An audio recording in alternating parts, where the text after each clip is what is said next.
I think we are live. So today we are going to continue our DP grind.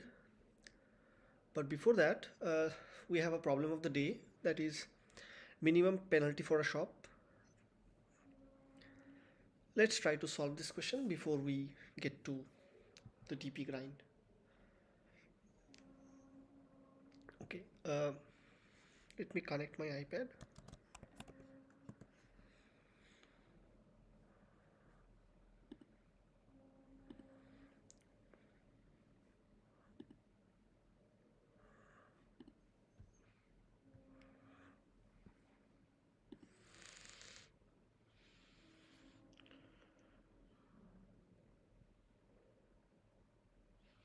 Okay, I hope I am visible. So POTD. So let's see what we have in the question. We are given a customer list, visit log, and if I'm getting customer on the ith day, then it's a Y, otherwise it's an N. Now I want to calculate the earliest I can close so that I pay the minimum penalty. So I get a penalty if I open the shop and customers don't come, or customers come and my shop is closed. So in the first case we have Y, Y, N, Y. If I decide to close now, the penalty I get is, so all of these are closed, but customer has come, so one penalty. Closed, customer has not come, no penalty. Closed, but customer has come, so one penalty. And closed, but customer, I'm open on the first day, so the customer has come, so no penalty. So total penalty is equals to 2. Is this the minimum penalty? No, because you see, let's see Y, Y, N, Y. If I decide to close here, what is the penalty I will get? So open, customer has come, so no penalty. Open, customer has come, no penalty. N, closed, so no penalty. And Y, but still closed, so one penalty. So penalty is equals to 1. So we want the penalty to be minimum, but we want to close the shop as early as possible. So let's see. So I will try to calculate the penalty provided I stop today. So I think the answer can the minimum answer be 0? Yes. So if everybody is in, then my answer is 0. I never open the shop, so penalty is 0. If I decide to stop at 1, then I will incur for the rest of the penalty. So I have to check if, let's say I have a series of n's, y's, n's, y's, and dot dot dot. This is a string. I can decide to close at this, no, never open, this, and so on up to the last day. I want to close as early as possible while maintaining the minimum penalty. So for every space, I want to know how many n's and y's are there. Because if I am closing on this day, what is the penalty I will pay? The number of y's. If I am closing on this day, what is the penalty I will get? The number of y's after me. Of course, if I am closing at this day, I have to check if before me some n has come, because so for every closing day I have to calculate how many n's are on and before me and number of y's that are after me. That will be the penalty. Like let's say I decide to close on an n day. That means I'm paying the penalty for today because I kept my shop open today. And also for every n that has come before me, I'm paying the penalty because my store was open for all these days. And if I've decided to close this day, so after this, if any n comes, no penalty. But if any y comes after me closing this shop, that will be considered as penalty. I hope you understand. So, so we need to know prefix n, prefix number of n's, and suffix number of y's. So we need two arrays. So prefix n, prefix number of n, and prefix number of y. Let's make these two arrays. So I will make two arrays.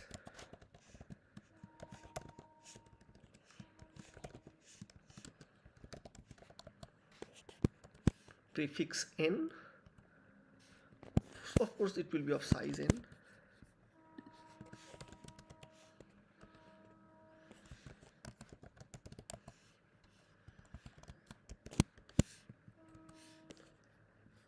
and of course I want suffix y, right?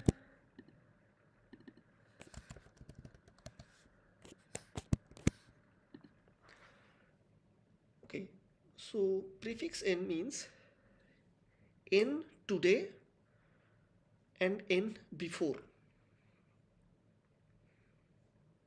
Okay, so on the first day, if it is a y, then prefix n for the first day will be 0. So I have to start from somewhere. So prefix n of 0 equal to, if I'm checking if customers of 0 is n or a y. If it is an n, so prefix n will be 1, prefix n of 0 will be 1, otherwise it will be 0. For suffix we need the last one. So suffix y of n minus 1, that is the last one. I want to know that if the last element, if it is a y, then it's 1, otherwise it's a 0.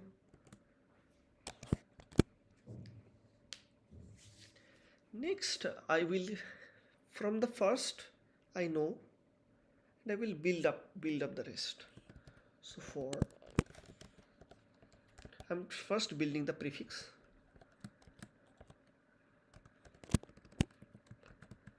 So prefix y, sorry, prefix n of I equal to prefix n of I minus 1 plus checking if customer of I is a n or not, right?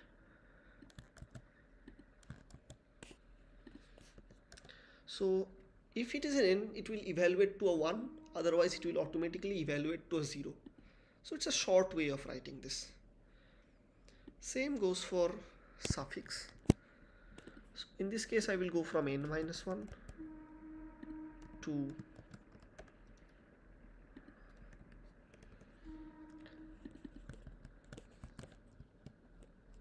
suffix y of I plus 1. So I will start from n minus 2, of course, plus if customers of I equal to y. So I have built the prefix and suffix array. Now I will calculate the penalty I pay. Like for example, at every stage I will calculate the penalty. If at any stage I find that my penalty that I get is less than the penalty I have achieved until this, then I will consider that as an answer. Otherwise, there is no point of me considering. For example, Well, let's think. Let's say at some I mean closing at some point, it gives me a penalty of 3. And maybe later on, maybe it gives me a penalty of 3 again.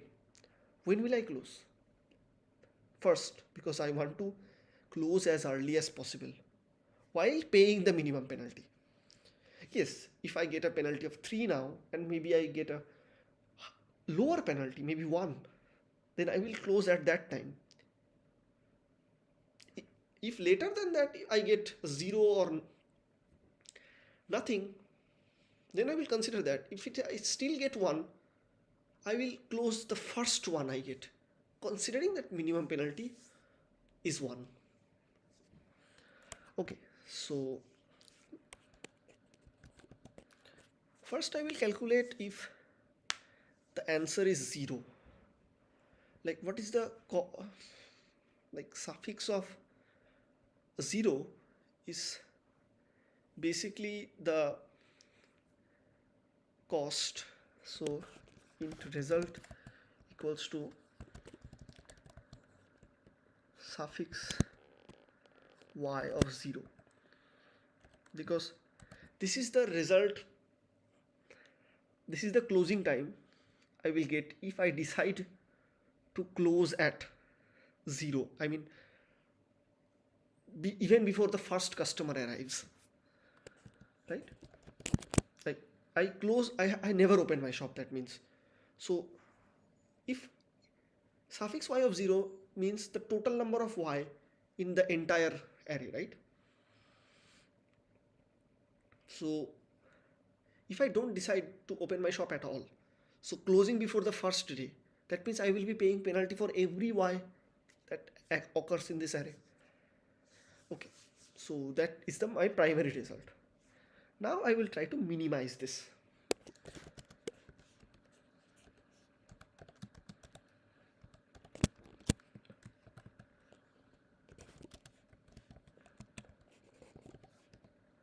My current penalty is prefix n of I plus suffix y of I plus 1.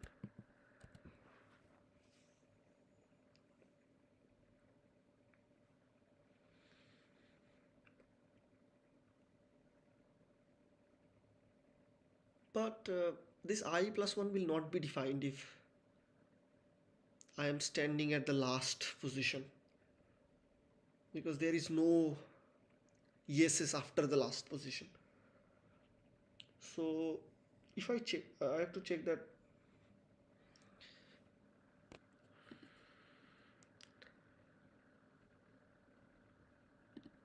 so I will check that if I plus 1 less than n, then suffix y of I plus 1, otherwise I will consider this as 0, right?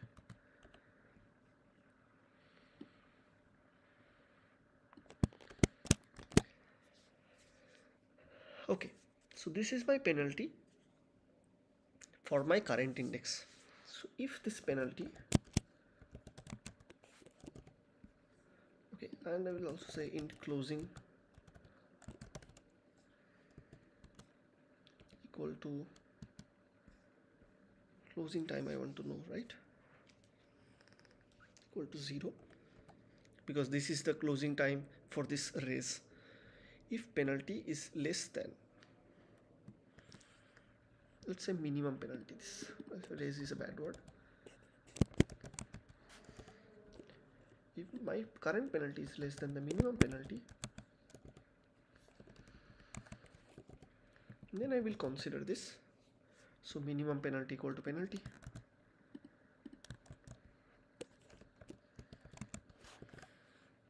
and I will check my closing to I plus 1 to be correct in terms of indexes. I hope I can now return the closing time. Let's try to run this.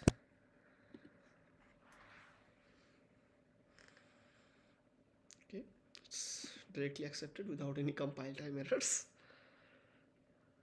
Okay, wrong answers. Let's see. N y y n y y y.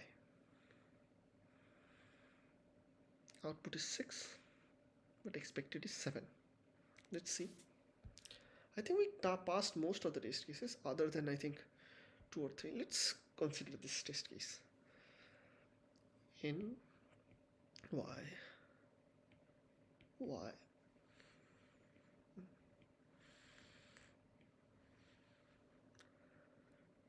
7.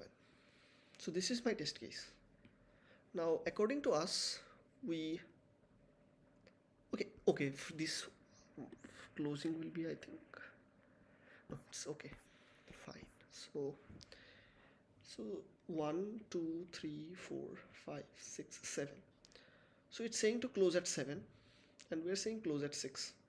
If we decide to close at 6, what is the penalty that we are paying? Prefix n, that is 2, plus suffix y, which is 3 penalty. If we decide to close at 7, we get prefix n 2 and suffix y 0, so 2 penalty. Okay, our answer should be 7. Why is it giving 6?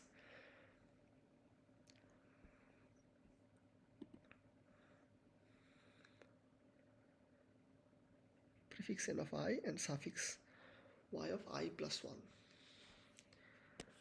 If I plus 1 is less than n, then only consider suffix I plus 1, otherwise consider 0.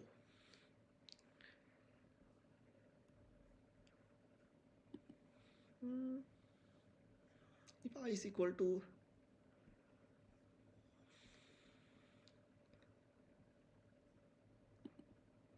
let's try outputting.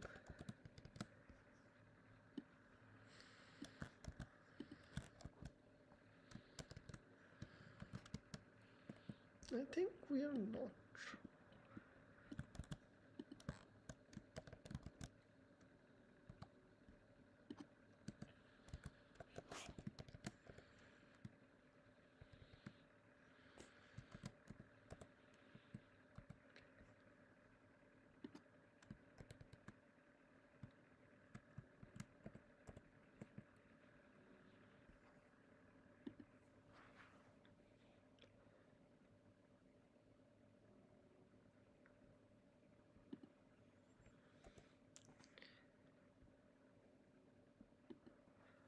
Of course, if I plus 1 is less than n.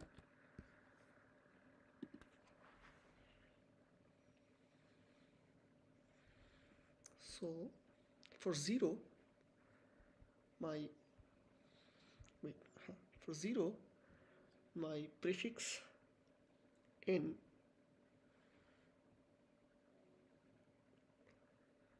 for 0, that means if I decide to close on the first position, my prefix n is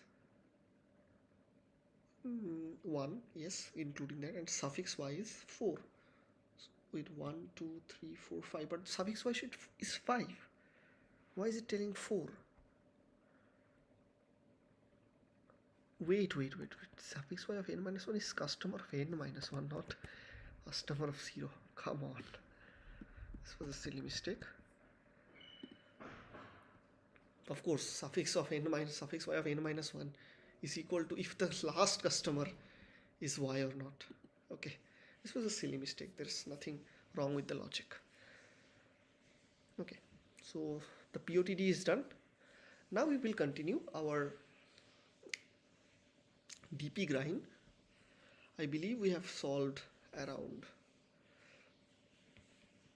DP grind. I will continue.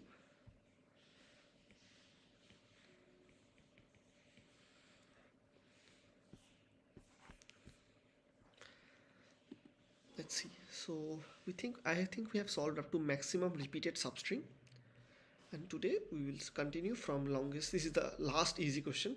Of course, I cannot access premium questions. I don't have premium. Then we are going to start from the medium questions and we will go as far as we can. Provided the time allows, I will try at least 1 to 1.5 hours. I will try. Okay. So let's go to this question. Longest unequal. I think my stream is going on, right? Okay.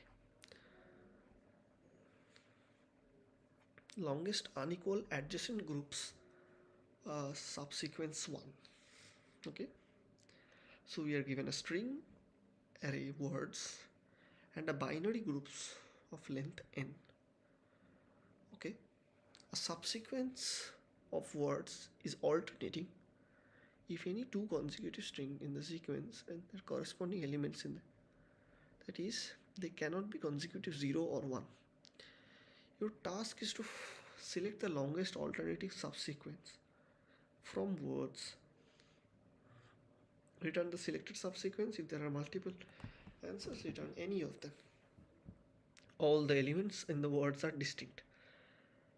Okay, so we have EAB and groups are 0, 0, 1.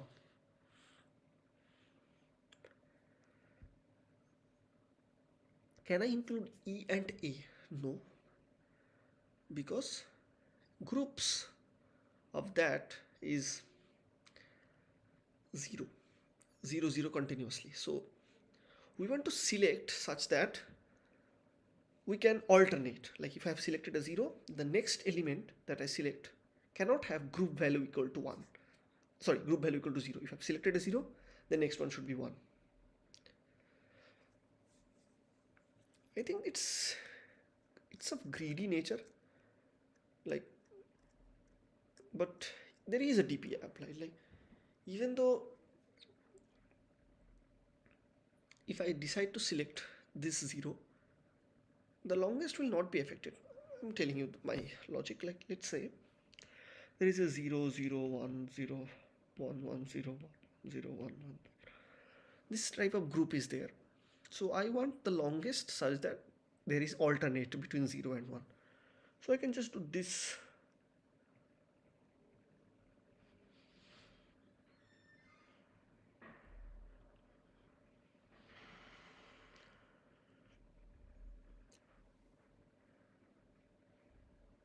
So it's just finding the unique. Has it told me to return the words array? Yes.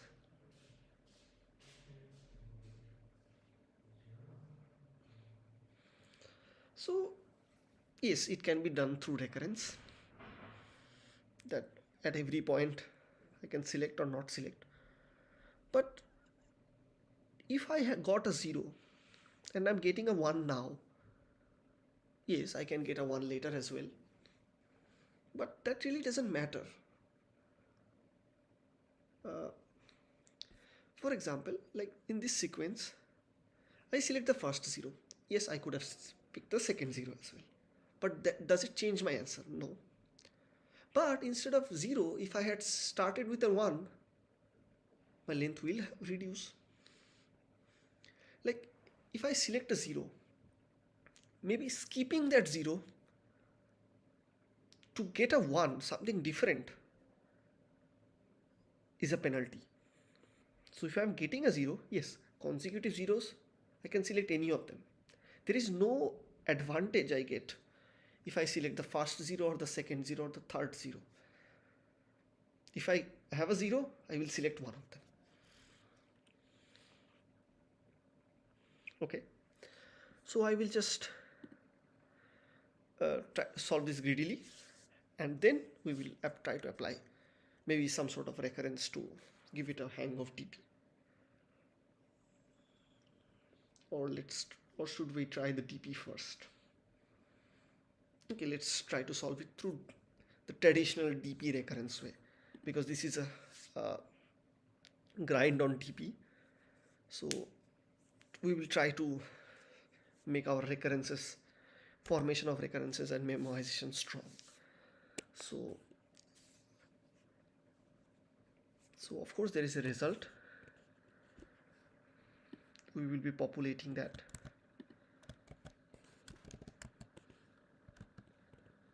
and I think I should pass, it should be void. We'll just, this is the IDX that I'm currently at. I need to know what the previous element was there. I mean previous group value was there. Otherwise I cannot think about if I should choose this current element or not. And this will be copied.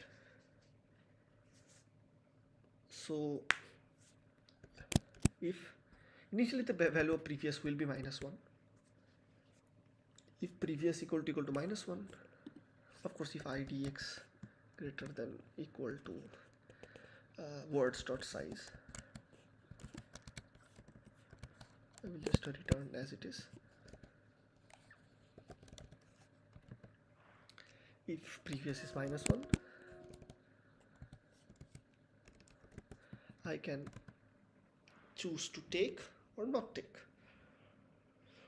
Of course I will take, because it's a greedy problem, but let's try to explore both of those. So a take will be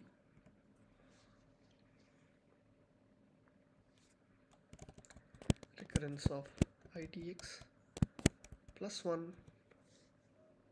Now the previous will be this groups of IDX, words will go as it is, and so will groups,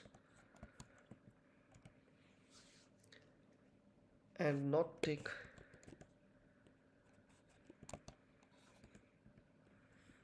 of course there is no point of solving them. The not take will just be the previous ones will just,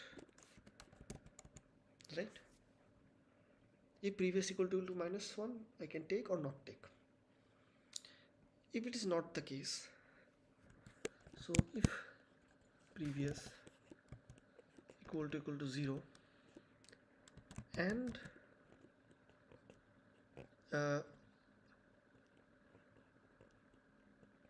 groups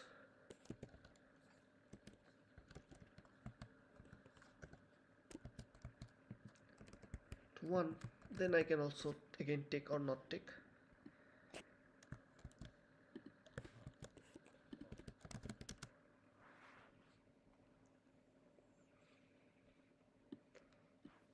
Or maybe the other way around. This is 1 and maybe this is 0, then also I can take or not take. Otherwise I will have to skip.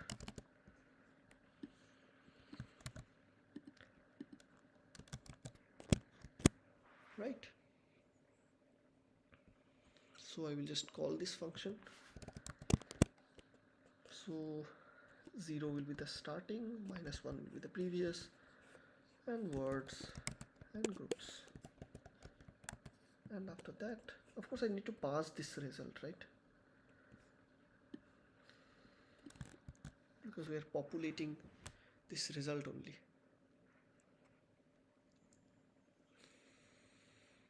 So for every take,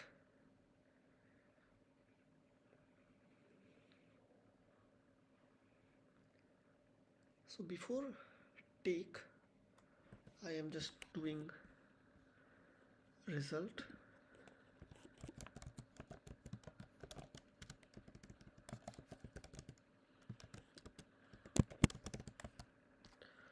before taking I am doing result dot pushback this words of IDX, then I go back the recurrence, I mean go down the recurrence, and then I pop back because I am now without that word again. So it's like I'm taking and getting the answer to that, and then I've decided not to take it, and then getting the result to that. I think I can just copy this.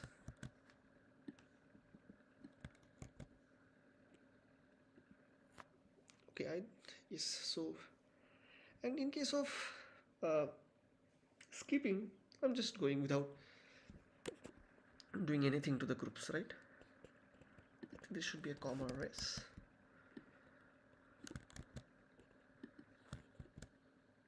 Before every call.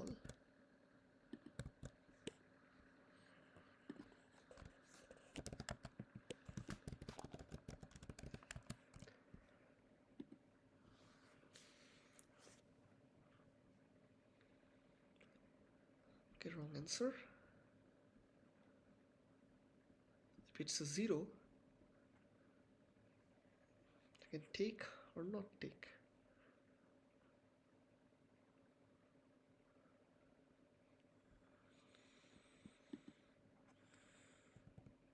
I think I don't need to pop back.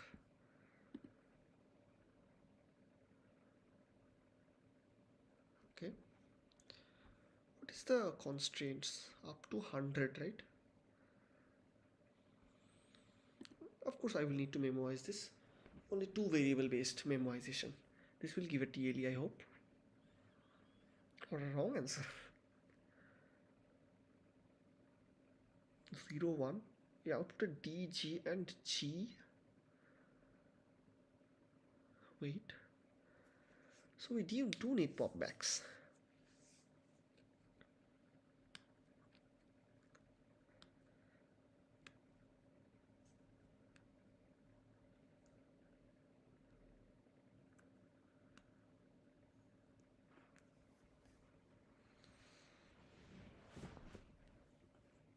Okay. Let's think about how the tree diagram is going on.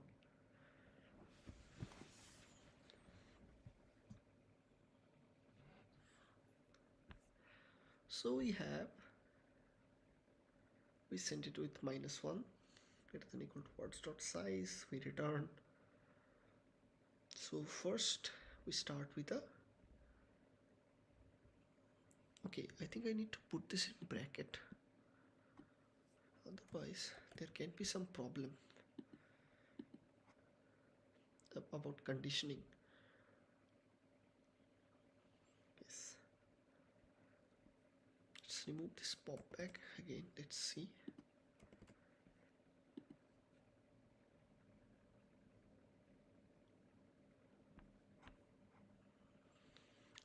In pop, I think we are not getting any. We are always getting an empty.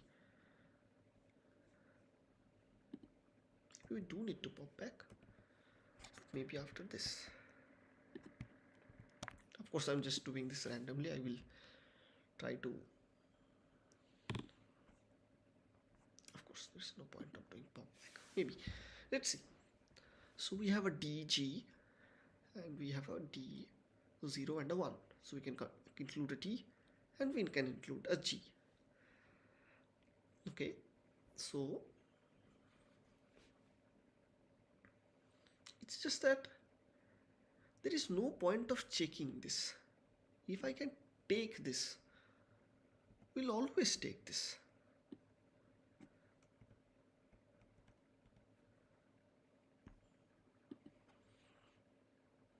That's one way of saying. Like, there is no point of not taking if we can take. Of course, this will probably give a TLE. Okay, not a TLE. It's just that I'm telling what's wrong, where we are going wrong. It's just that, like I mentioned this in this one, it doesn't matter what string I take. We just want to form the longest array. Now let's say after a 0 I find a 1. Of course there can be 0 or 1 later. Now after a 0 I found a 1. I will definitely take that 1. Okay, if I don't take this one, maybe I take the next one. And then maybe I take a 0. But it has no effect on the answer if I decide to take this one or this one. If they are consecutive, of course.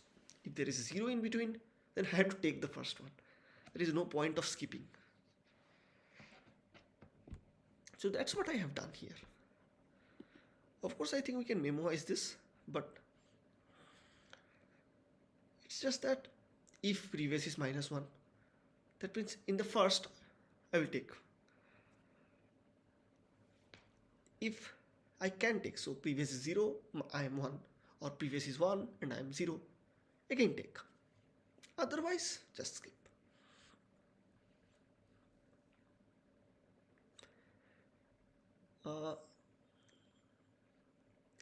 Memoization will not work in this question because we are building the answer. We are not counting anything. We are not storing anything. We are just building the answer up to the end. Like, can take it, move on. Cannot take it, don't take it, move on. There is no dynamic thing about this.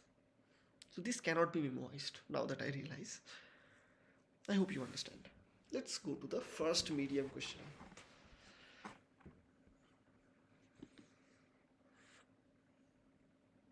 It's called longest palindromic substring. I hope my stream is running. Yes, so it is about 36 minutes. Okay, I've already solved this question, but let's see. Given a string, it under longest palindromic substring. So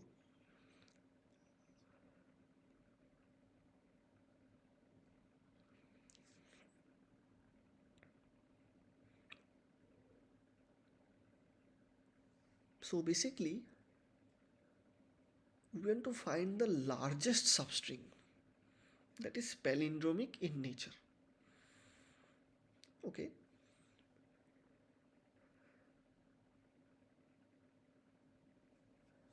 Let's think about this. Let's consider BABAD and CBBD.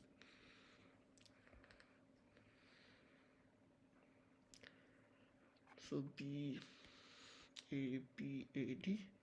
and CBBD. This is a palindromic substring.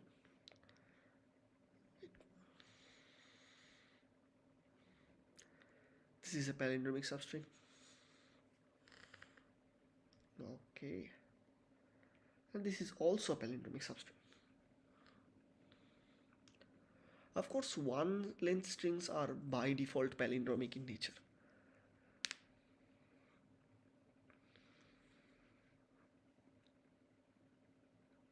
So we want to find the longest substring that is palindromic.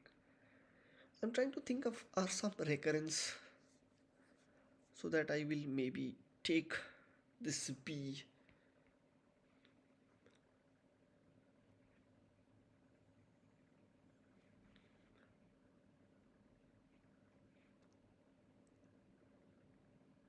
Wait. Can I solve this in n square? Yes, this will be solved in n square. Let's say I take 2 points, so ij between 2 points. And I can check that the string that is formed between that is a palindrome or not. But that is an n cube time complexity. But we don't, okay, we do need to output the string.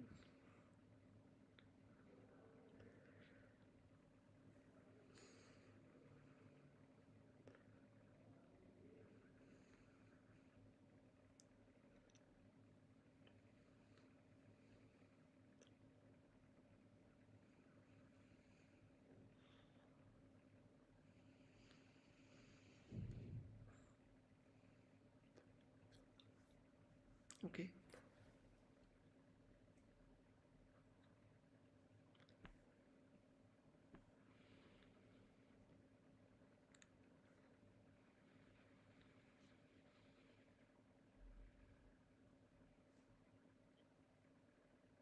Okay, let's think.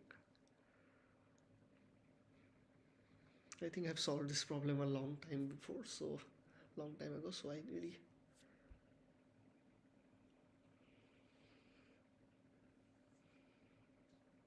I think you can see my iPad. I think.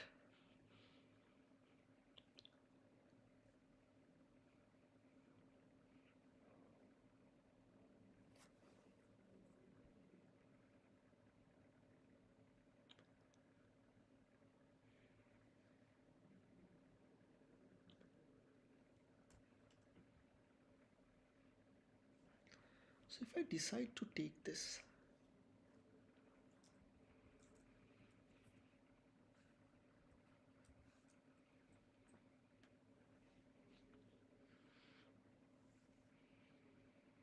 for every I and j, I cannot check.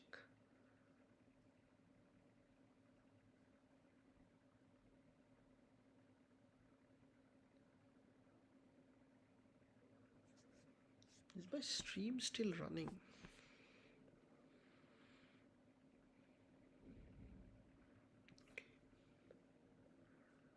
Unfortunately, it says no internet.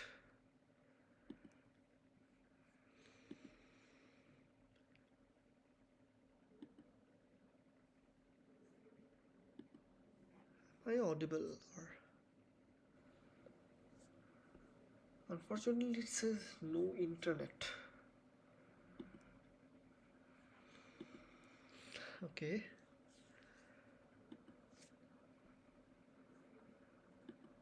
Still, am I audible? Or unfortunately, it says no internet. Okay, the stream is still live. Let's go back to the question. Longest palindromic substrate. Still, am I audible? Or unfortunately, it says no internet. Okay, the stream is still live. Let's go back to the question. Longest palindromic substrate. Still, am I audible? Or unfortunately, it says no internet. Okay, the stream is still live. Let's go back to the question. Delete the weird comments made by my brother. Longest palindromic substrate. Still, am I audible? Or unfortunately, it says no internet. Okay, the stream is still live. Let's go back to the question. Delete the weird comments made by my brother. Longest palindromic substrate. Still, am I audible? Or unfortunately, it says no internet. Okay, the stream is still live. Let's go back to the question. Delete the weird comments made by my brother. We're just starting out, so still, am I audible? Or unfortunately, it says no internet. Okay, the stream is still live.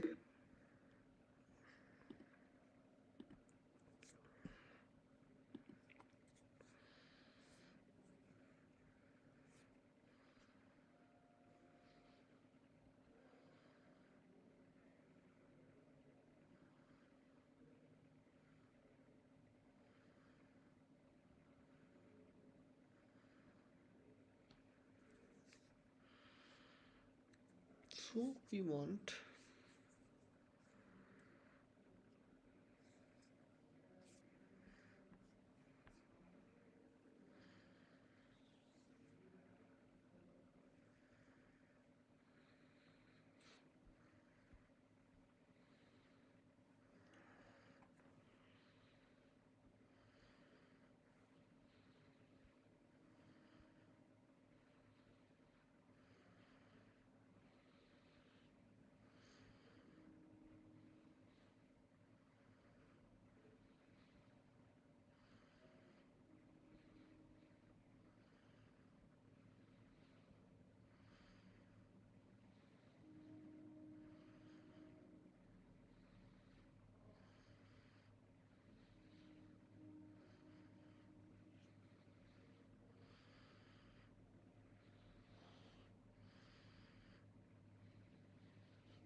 I'm trying to think of a state.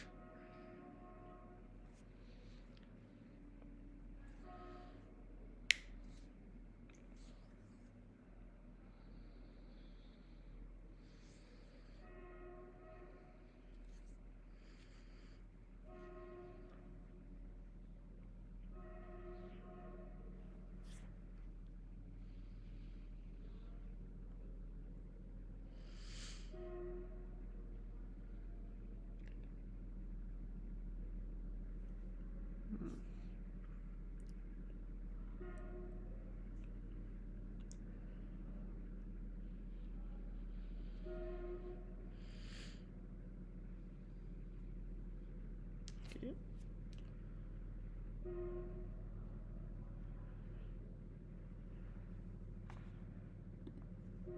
Let's check.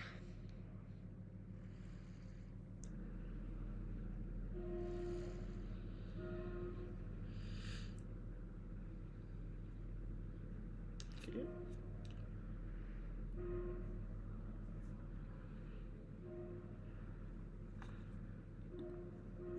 Let's check.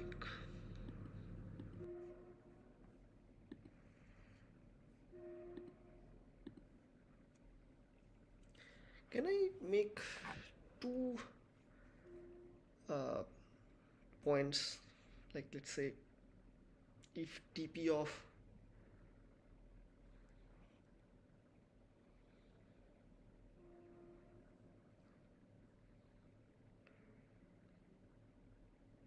if I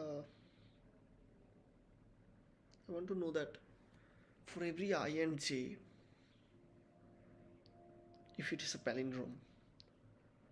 So it's like, first I will check if between two characters if it is a palindrome or not. If it is a palindrome, then I will try to expand.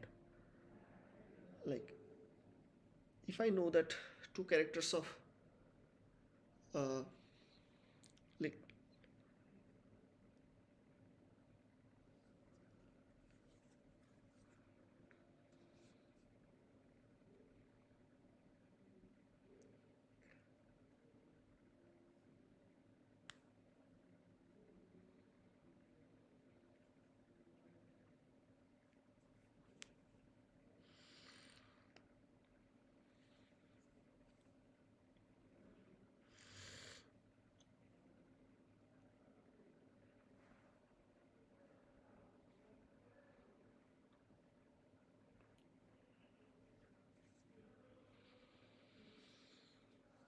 if I know that between 2 points A and B, let's say X and Y, I know that it is a palindrome. So I want to know that if one on this side and one on this side still remains a palindrome.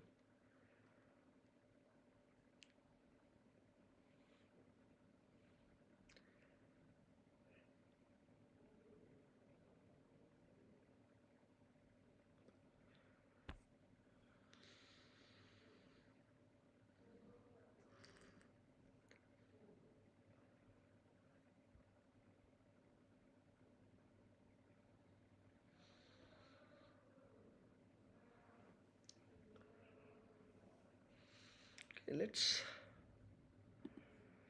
try to do the next question. This has a very low acceptance rate.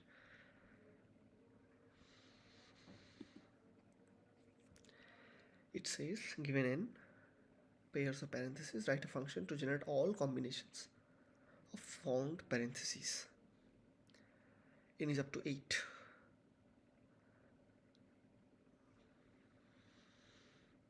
So if it's a 3, I need to know every way to make a 3. So this is a much easier question in my opinion, even though I have not solved this. It's just at every point I can put a open or a close. Of course, while maintaining I have to maintain that how many opens I have done up to now. and maximum I can go is up to n. Opens,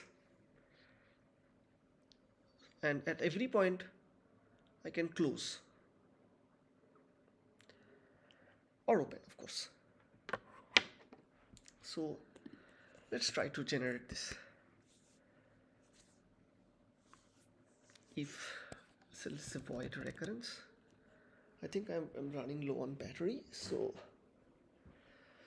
I will connect this to some sort of charger.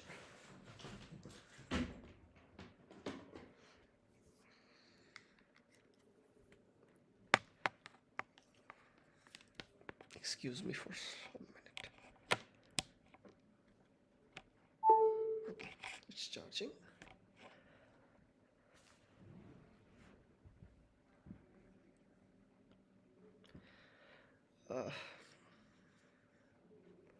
So recurrence,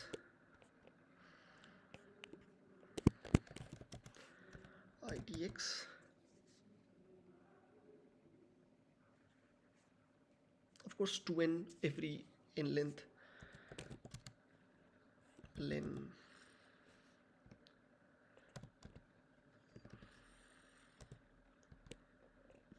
and of course I will start building. So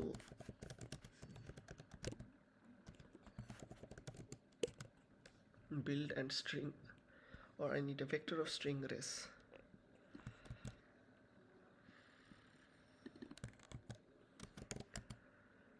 The last one can only be passed by reference, the other ones I'm just building.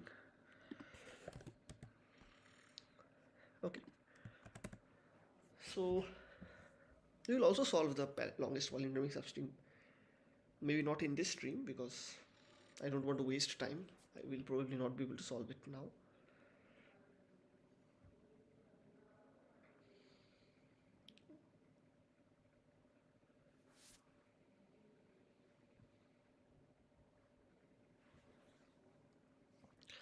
Okay, so at every point I can add, and let's say I have to, let's define one more, int open. How many I have opened till now?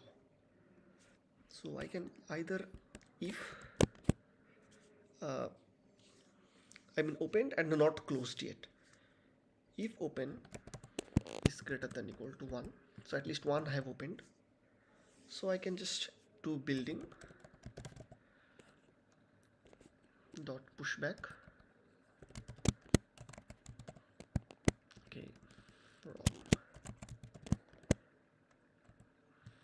I can put a close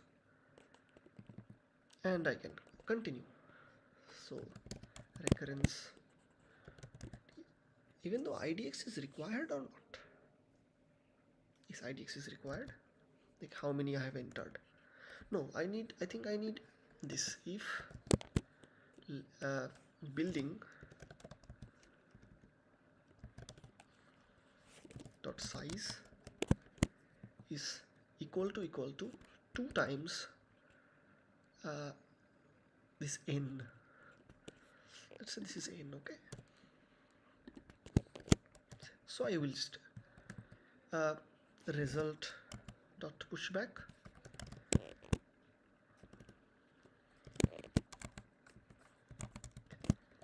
we'll just push back the current building and then return. Okay, I don't think I need any index thing. If open is greater than equal to 1, that means I can either push open bracket, I mean a closed bracket or an open bracket. Of course the number of open bracket has to be less than n, greater than equal to 1, so recurrence. So int n, length, I don't need the length, n comma open. Okay, open will reduce by 1, building comma res, right? Next, can I close this? I mean, can I open a new one?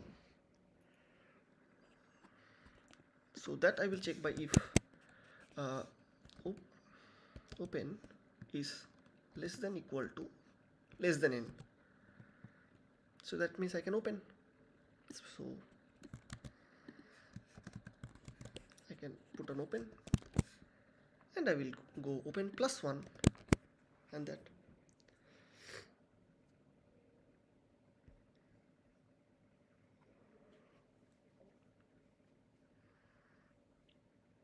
So either put an open or a close.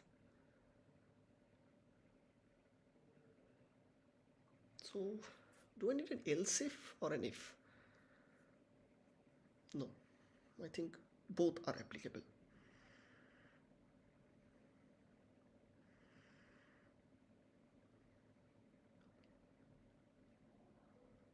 But after returning from this, I think I need to pop back.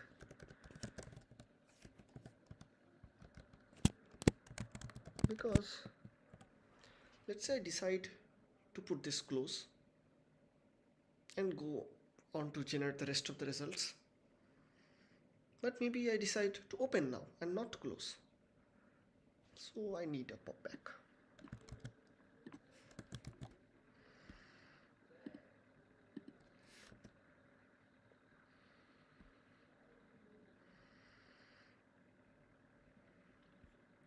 So I will just call a recurrence with n. Open will be initially 0. Building will be an empty string. Result is just res.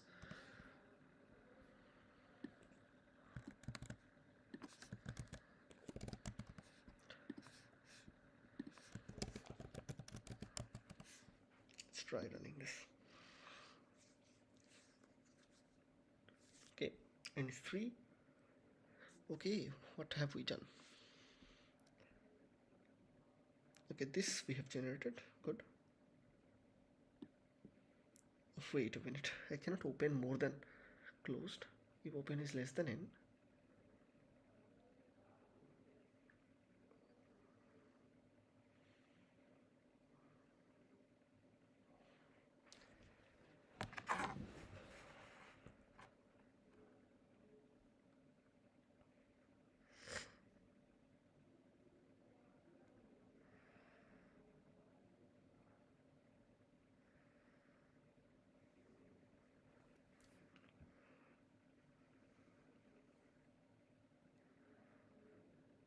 But in the end, I want the close to be open to be 0. You cannot just really open forever if it is less than n.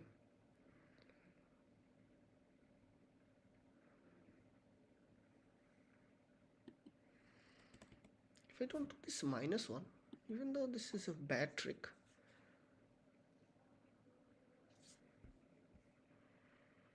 exactly, so I need this open +1. But in the end, I will check if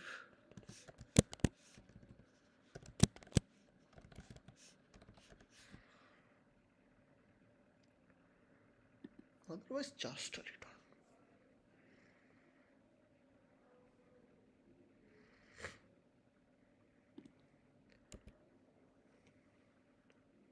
Okay, this will be, I think, open -1, not +1. Okay, let's try to submit. If n is up to 8, so 2 to the power 8 is exponential is acceptable. Okay, accepted. So I will try to explain it a little bit. So at every step, if I can open, I'm opening, and if I can close, I'm closing. And after I came back through a cycle, I'm rewinding this. So at every step, I'm trying both open and close. And of course checking if I can actually open or not. Like the open can never be more than n. Like if n is 2, the open can be,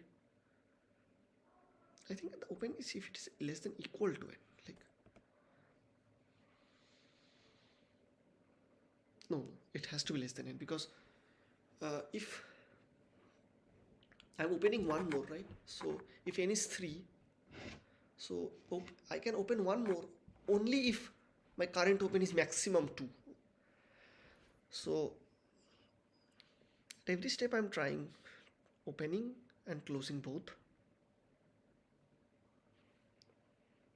and then just going forward with that. And of course I am, in the end, of course, as you have seen that if I am not doing this open equal to 0, there can be more opens than closes. So I'm just checking in the end. It is possible, you see, if open is less than n. So that means 3 opens is possible. Like open, close, open, open is possible. Because at the second step, number of open has become 0. So 2 more opens are possible.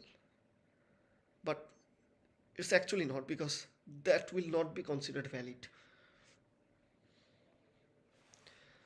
So this actually what it does is generate all 2 to the power n. And out of that, in the end, if the number of open is 0, we just push it to the answer. Of course, this can be optimized. Like we never want to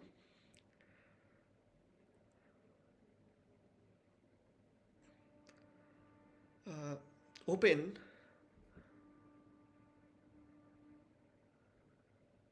more than the closed. Like let's say I've closed once, right? If I have closed once and my n is 2, that means I cannot open 2 more times, right? I can make one more variable in closed, just to trying to make it faster. And when can I open? Of course, the number of open has to be 1 if I want to close. And no, now I don't want open to be less than n. I want to be n less than n minus closed.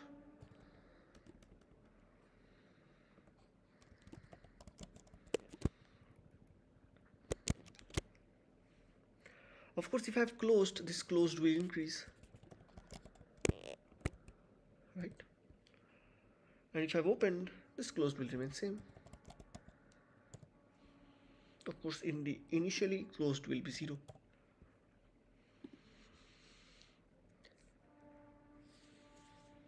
It's still, but if you see, let's forget this condition. You see, it will probably generate a lot less more. Lot less. Actually, this condition is not even required now. So see what I have done. The difference is basically, okay, whites, yeah. So the difference is that now that I am also keeping track of the number of closed. Let's submit this. I hope this will be faster. Yes, a little more faster. Of course, the best solution is not by recurrence. This is just for loop. That at every point I will just push that, push that, push that. So, 2 for loop solution is best probably. But let's not think about that now. I'm not even sure what's the best solution is, but the fastest solution is. So, the difference between this and my previous solution was that if I have closed once, or let's say closed p number of times, and my n is k, of course k is greater than p. Now can I open k times more? No, because that part has already been dealt with. So I can only open n k minus p times and close also k minus p times, right? So that is enough for this question. Let's go to the next question. I hope I'm still streaming. Yes, it has 1 hour 34 minutes, whatever. Okay, next question is jump game 2. Even though jump game 2 has come before jump game 1, but okay, let's solve this. You were given a 0 indexed array and initially positioned at index 0 represents the maximum jump I can take. Up to I plus j jumps. Return the minimum number of jumps in order to reach the last. Okay, so let's consider this array.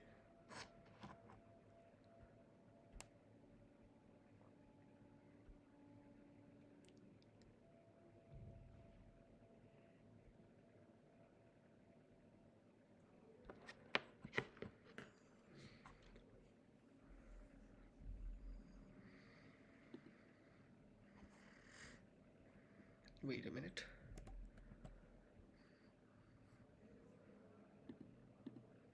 Let's not forget this feed.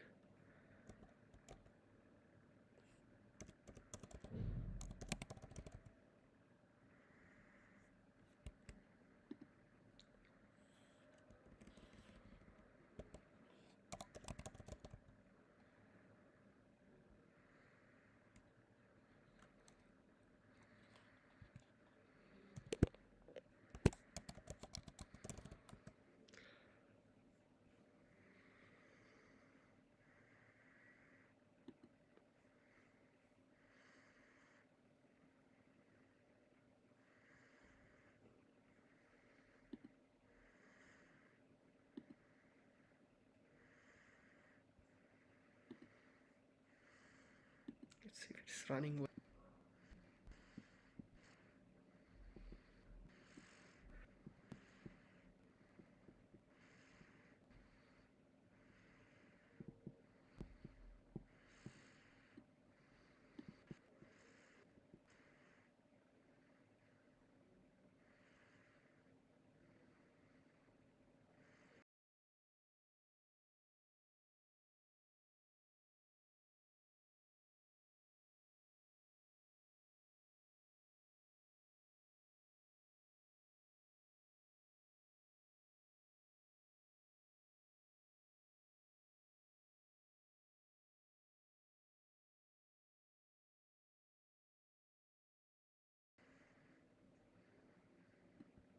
I have to calculate how many. Okay, I think it's working. Let's solve jump game 2. I think I have already explained the question. Okay, we have an array of, I think, 2 3 1 1 4. So I am currently standing at 2. So at this position I can take either a 1 jump or a 2 jump. So I can go up to here or up to here. Of course, going to 3 is better probably, because from 3 I can directly jump at 4, but from 1 I can only jump 1. So of course I have choice. So this is basically, at every point I will check what's the value is, and I will do recurrence of index plus everything. Okay, and in the end, if I have crossed n-1 or went beyond n, I will consider that I've reached. So that I will return as 0, and every jump I make I will add 1, that okay, I'm making a jump. Okay, this is, I believe, simple enough. So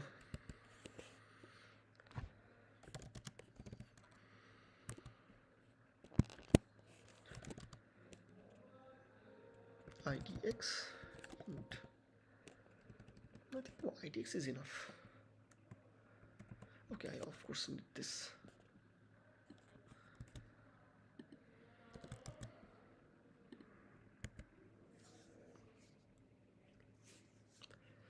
So if idx is greater than equal to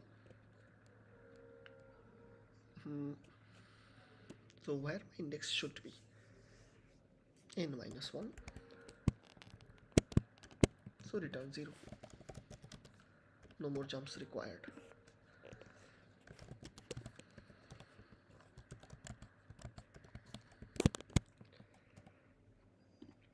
Then for every possible jump I will do, so for okay, so int I equal to 0, it's a 0, then it's dangerous, it can go off to forever. So if I've stuck at 0, I'll probably loop through this forever, so I don't want to do that. So I will jump to only places where at least some non-zero value is present, otherwise I am just stuck, right? So int I equal to 1, I less than equal to j, I plus plus,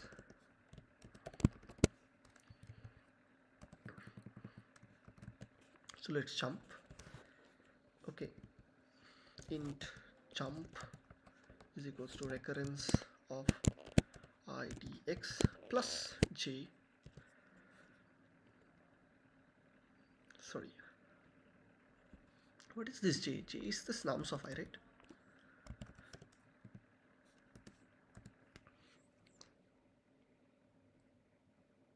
If nums of I plus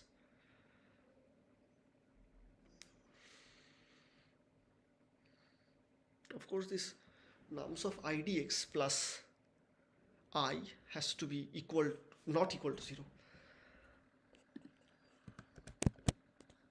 idx plus this I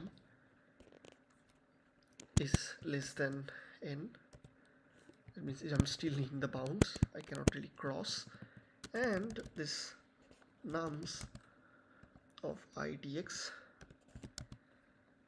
plus I not equal to 0, then only I perform this jump idx plus I, just nums.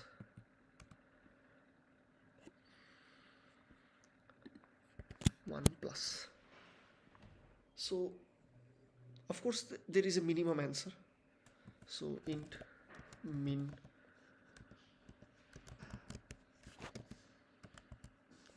is equals to, if the array length is up to 10 to the power 4, there can x maximum be 10 to the power 4, so let's consider int max 10 to the power 4 steps, assuming of course I am not jumping at a stage that is 0, right? So int max, I can set it to 10 to the power 4 as well, and then min steps, so it's min steps equal to minimum of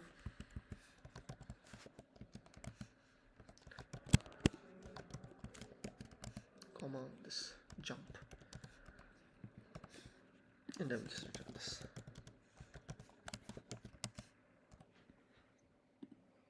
Okay, wait, not running, I done nothing. Min steps equal to, it's a compile time error.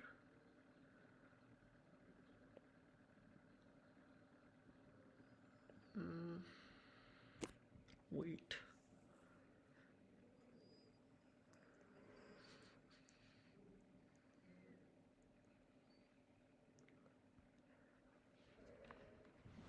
let's deal with this error later. So let's solve the recurrence for 0 and nums, return this, right?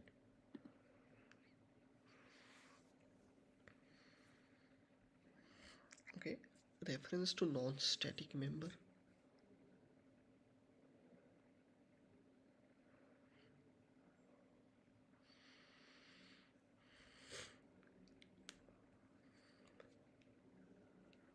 Wait, what kind of error this is?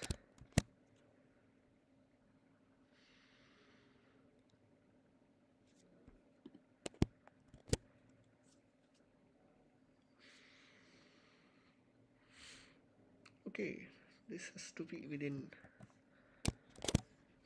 yeah, Formatting is what solved this, probably. Signed integer overflow.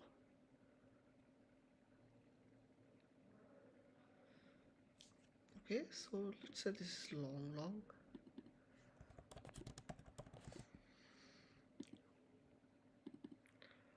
Even though this should never be long. This is dangerous.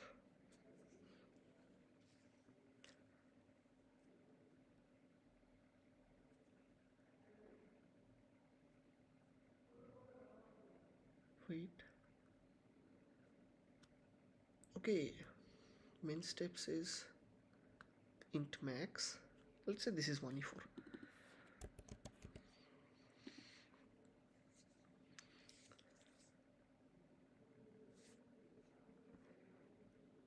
Output is 4. Well, let's make this back to int first.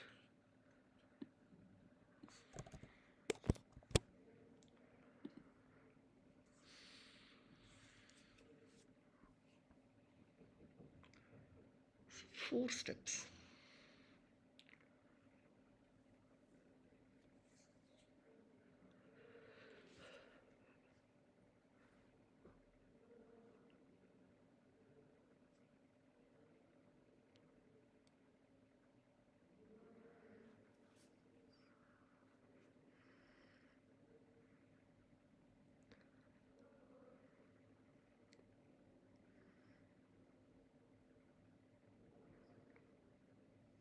Okay, I is less than equal to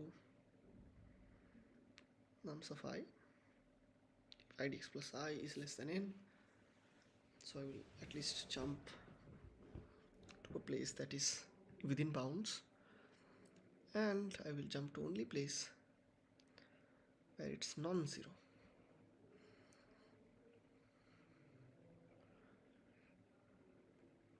One jump plus the recurrence of IDX plus I have reached, and then nums.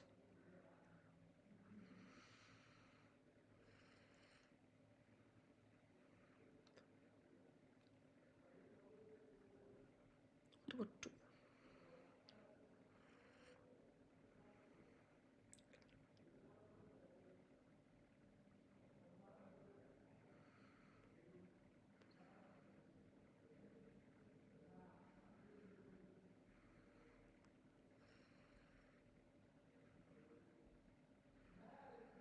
So at the first step, I got a 2.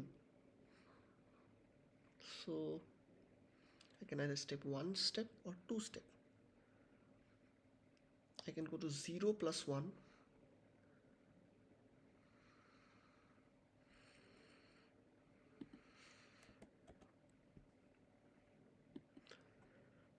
Wait. Yes, it's a 1. I think it should be less than, because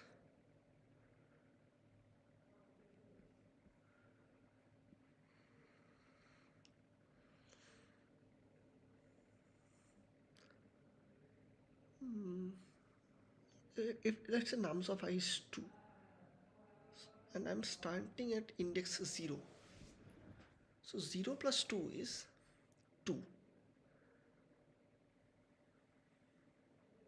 but I think I can do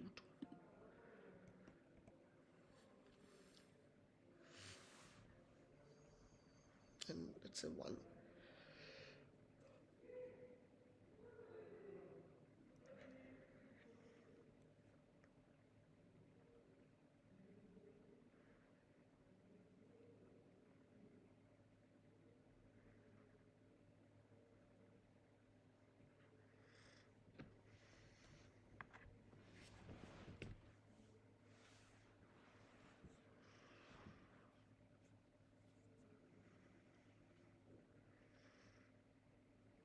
Okay. Is it always returning the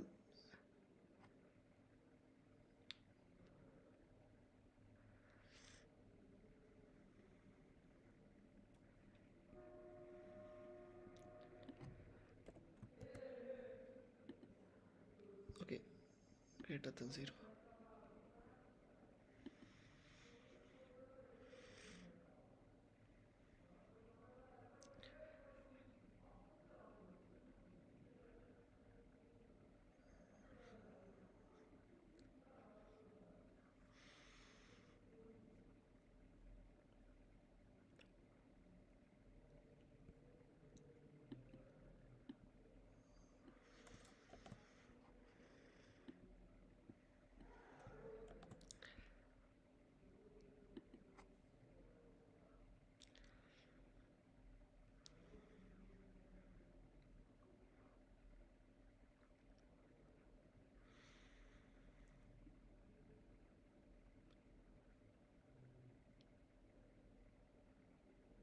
Wait, what if idx plus I is not less than n?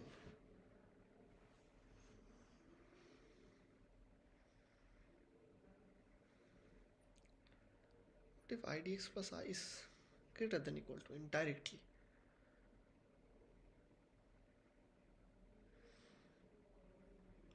If idx plus I is greater than equal to n,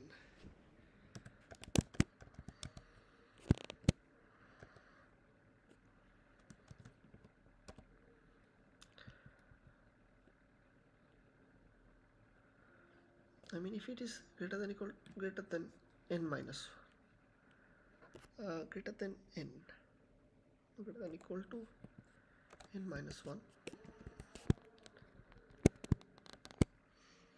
that means minimum steps to reach minimum steps equal to 1, right?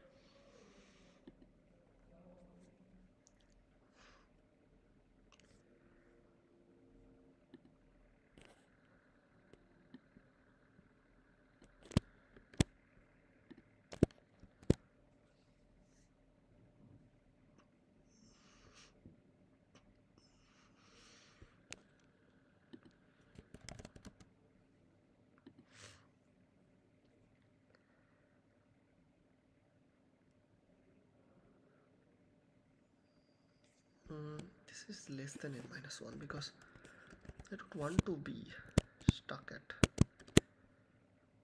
I will only jump up to before n minus 1. Okay.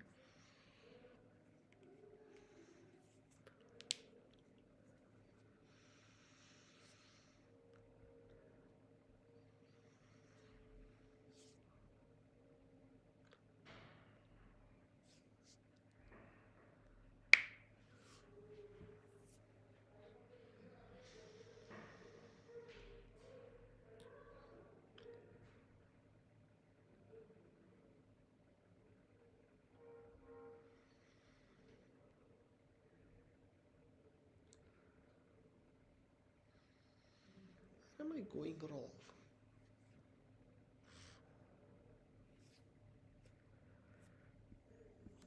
Let's see if it is working right.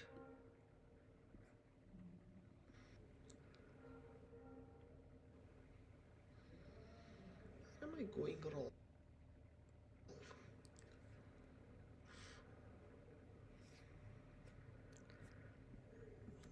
Let's see if it is working. Okay, that's working fine.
Let's print this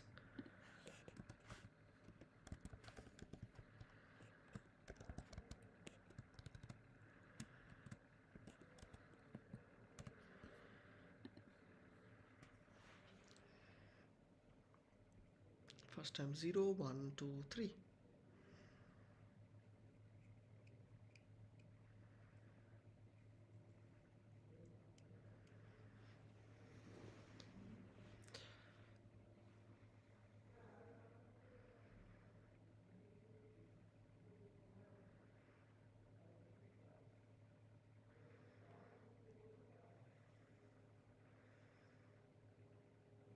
But this is wrong, like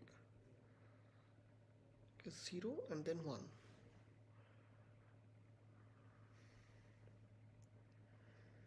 And now I'm stuck.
I think I don't need this check.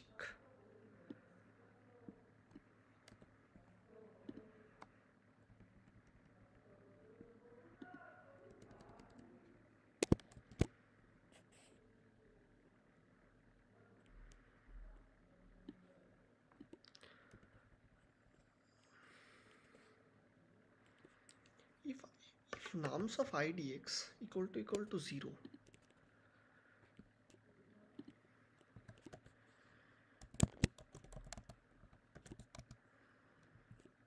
I can just return int max.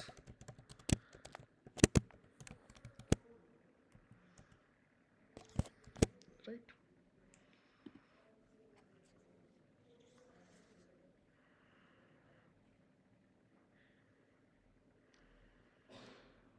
Look at the same error. Okay, then I should 1e4 will work.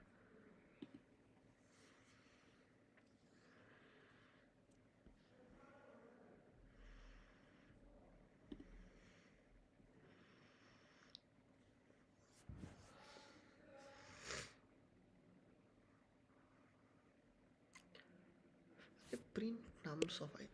Okay, nums of wait. Come on. Nums of idx. Why should it be nums of I?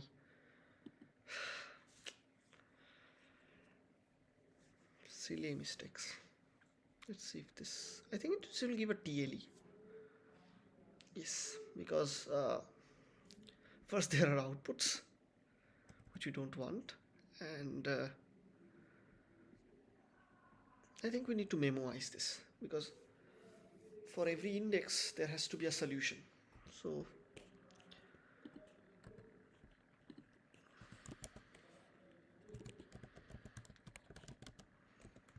dp of size, and I think we used to follow a visited concept for default values, right? So if you don't know about that visited dp concept, either you already know what the visited dp concept is. It's for default values. Some people try -1s or some value that is not possible to be an answer. I tended to do a visited array concept, visited DP concept. That's basically the same dimension as the DP, but we mark it as visited if we know the answer. So there is no concept of default values. So we don't have to think about default values in this case. That's what I'm asking.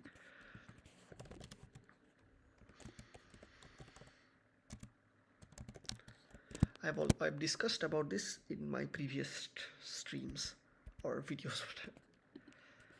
GP of n.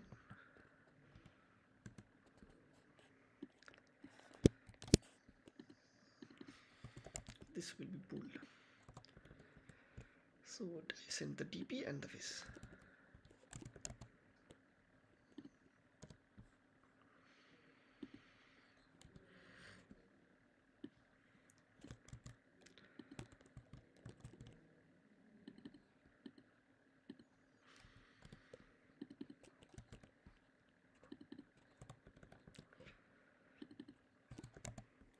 Okay, so this is important. So if visited of idx, return dp of idx. Otherwise, return dp of idx.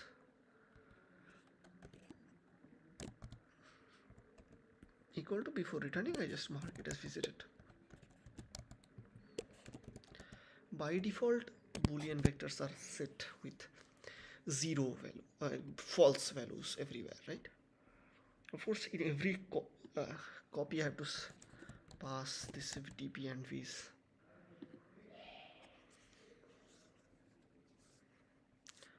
Let's try submitting this. This will hopefully not give TLE.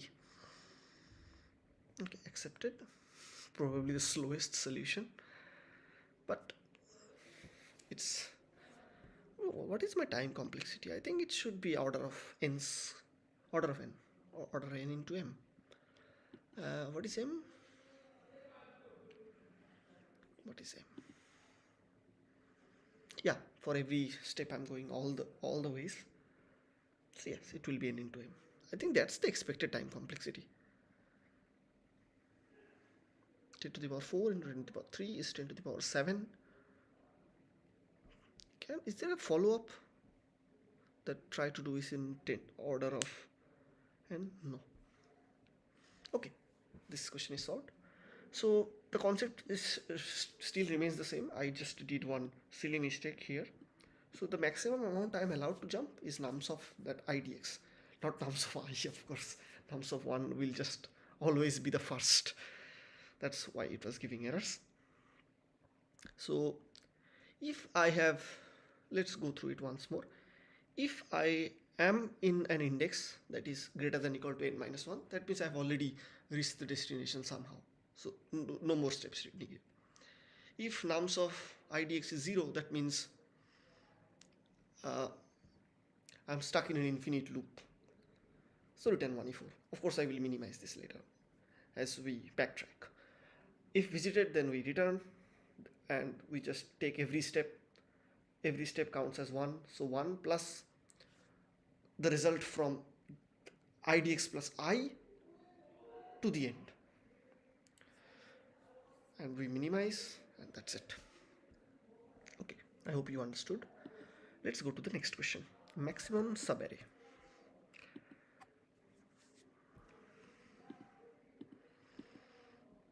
This question has remained longest palindromic substring. We'll try to attend it later. Okay, given an integer array nums, find the subarray with the largest sum and return the sum.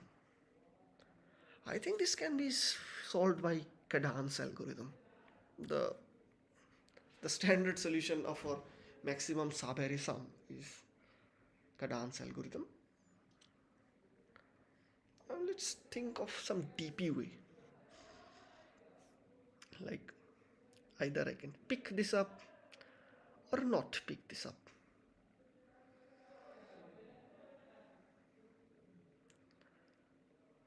But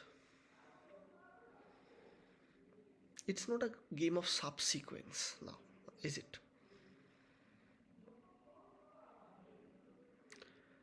So this is kind of like L and R based DP, and I am weak on this topic because I think the longest palindromic substring was also of type LRDP. I think I've heard about it somewhere, and I'm not apparently I'm not strong in that topic.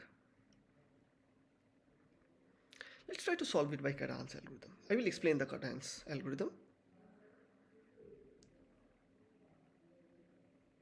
If you figured out the order n solution, try coding another solution using the divide and conquer approach, which is more subtle. Okay, we'll do both. I will do the Cadence one today, and so let's try. I will explain the Cadence algorithm.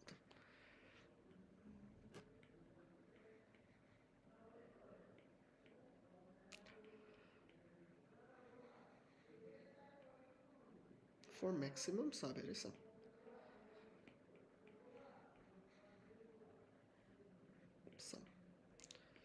So what we do is we add the element maximum subarray sum, which initially take as max sum equal to 0. Then we just go through this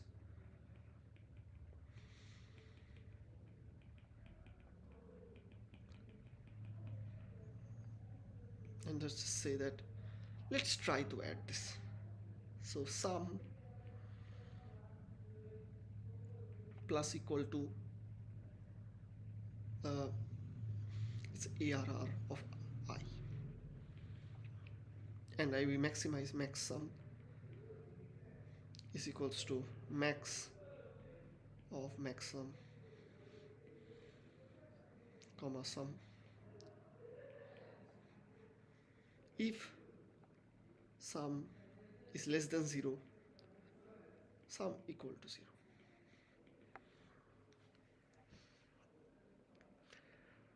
And this gives the maximum subarray sum.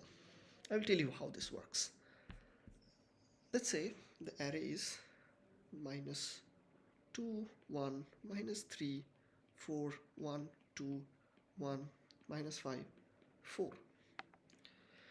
So this line that says that sum less than 0, sum equal to 0. It means that up to a particular point, if the sum is negative, no point of taking this up to whatever I've taken, because I can just take nothing and still have a fresh start later. And as long as I am positive, so let's say I take this -2. First, of course, I will ignore this -2. If sum is less than 0, ignore. Let's say 1. Good. -3 is subarray sum is -2. Ignore. 4. Good. 1. 5. Good. 2. Good. 6. 7. Good. 7. 7 minus 5 is 2. Cannot forget, because it's not less than 0. So 4. So 6 is the maximum subarray sum. I think the answer is to this is 6. I hope you understand. So I will just copy this code that I have written here into the, even though there is no point of, no way of copying this max sum equal to 0. So max sum, I think the, if every number is up to 10 to the power 4, the maximum sum I think can be what should I say, long.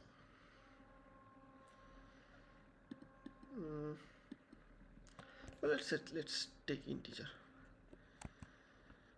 since the output is integer, so it will definitely fit.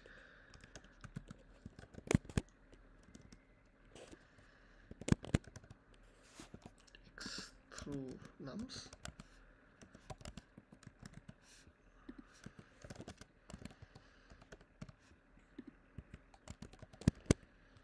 x max sum is equal to max sum sum is less than 0, sum equal to 0, and then return max sum.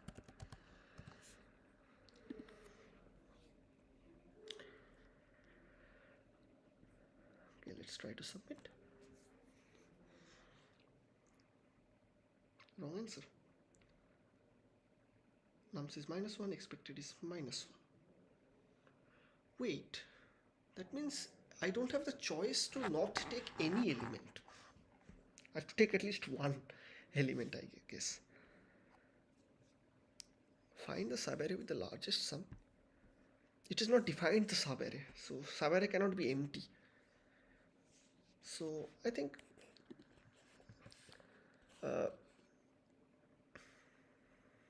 let's say int max element is equals to star max element. You can do it by loop as well. So begin of nums, end of nums. I think this is what the syntax is. Let me just re-verify. I think I have this saved in my template. Okay, so my normal template tt. This is just maximum element, I think. It's so yes, yeah, I wrote the correct only. So end of nums, and I will return the minimum of these two.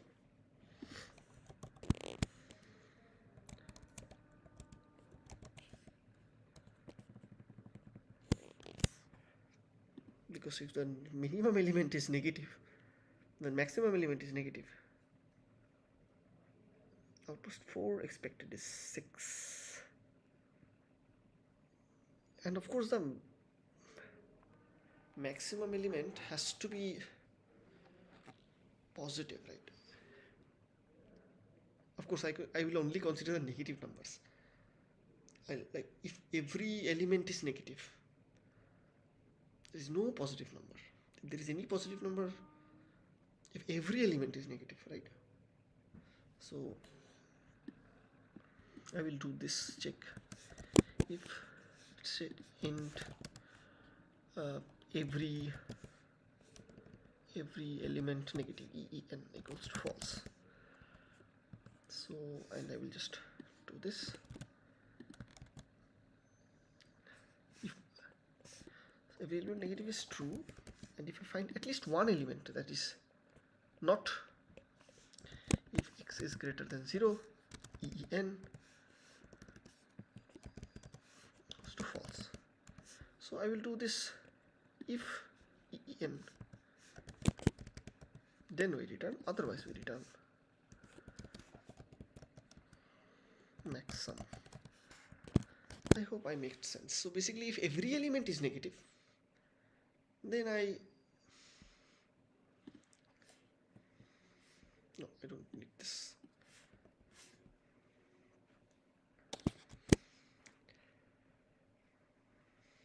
Let's include, I think there's a wrong answer. Let's include this.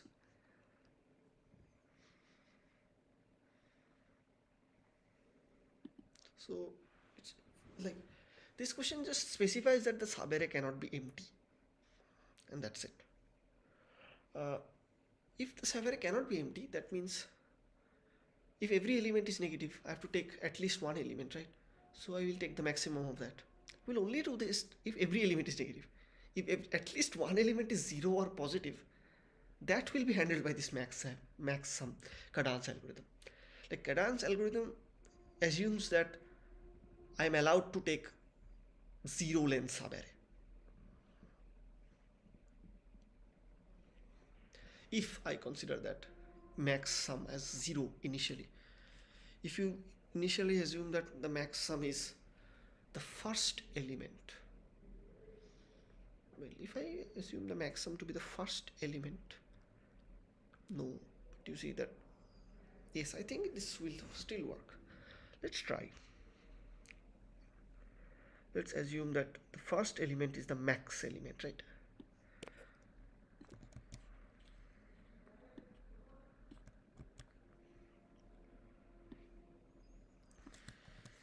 Will this work?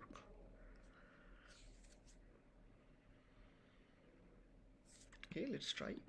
So basically I'm letting the, every time it will take at least one element on the way, right? Yes. So this also works. Like, this will ensure that the subarray size is, I can take it, it's not necessary needs to be the first, the maximum element, it can just be nums of 0. It will still work.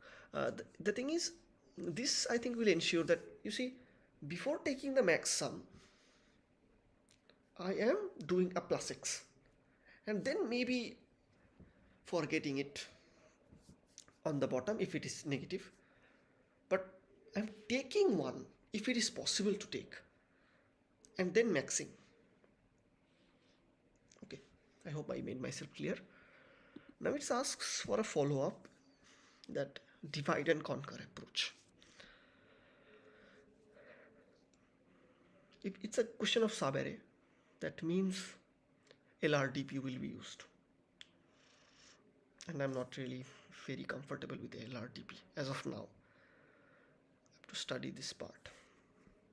Let's continue with the next question. Let's see how long the stream has been going on. 1 hour 47 minutes. So next question is jump gain. Given an position first index and each element, and okay, return true if you can reach the last index. Okay, this is just same as the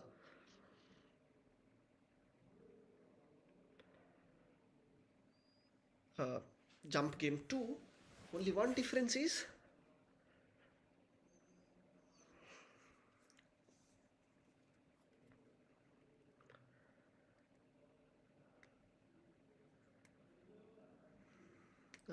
sometimes it's possible to not reach at all.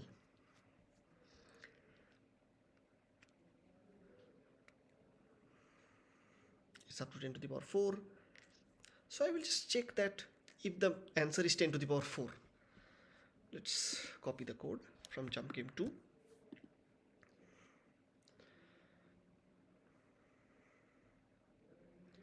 I think the function name is same, right?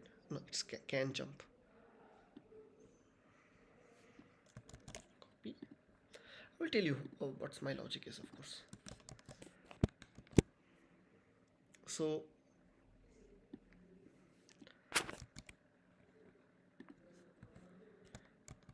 okay, so first it will do recurrence of DPPs, whatever. I want this to return an integer, right? So int p is equal to this. If p is equal to 10 to the power 4, then false.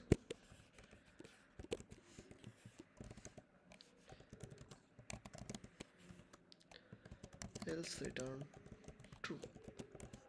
I think I should set it to 10 to the power 5 because 10 to the power 4 can be 1, 1, 1, 1, 1, right?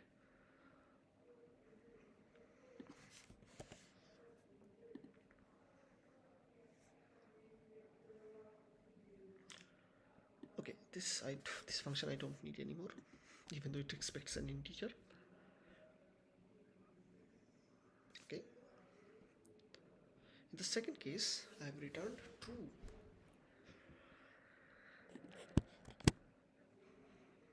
So that means the answer is coming out to be not it1 e5. So what is the p? Let's print this p.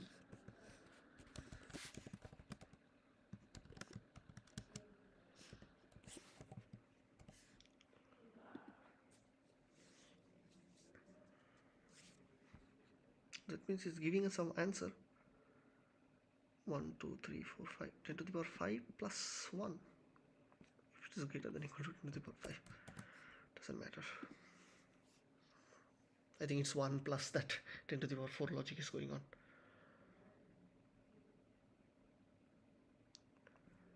Okay, 1, 2, 3, 4. Oh, it's coming 10 to the power 4 plus. Okay.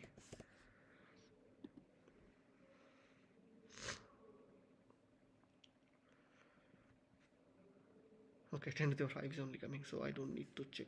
If it is, even if it is equal, don't matter. Doesn't matter. That's all. So we're just checking if the answer is coming out to be the maximum or not. If it is maximum, so okay, TLE. Why TLE?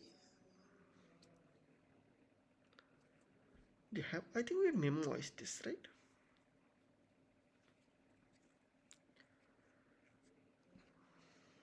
Okay, what is the expected time complexity? Okay, 10 to the power 4 into 10 to the power 5. No, it is 10 to the power 9 then. We are order of n into m. At every step I'm checking.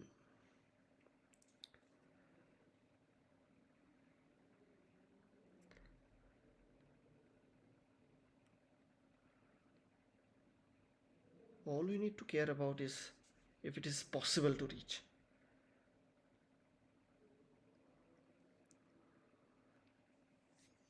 So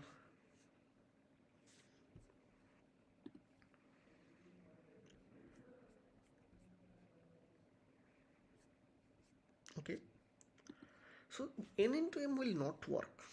You cannot try jumping every time.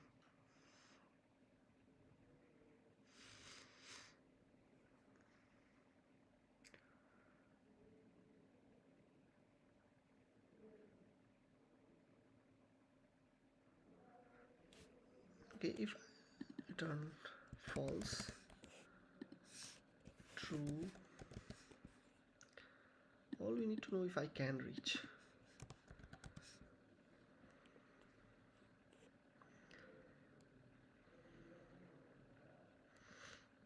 I don't need any minimum step or anything.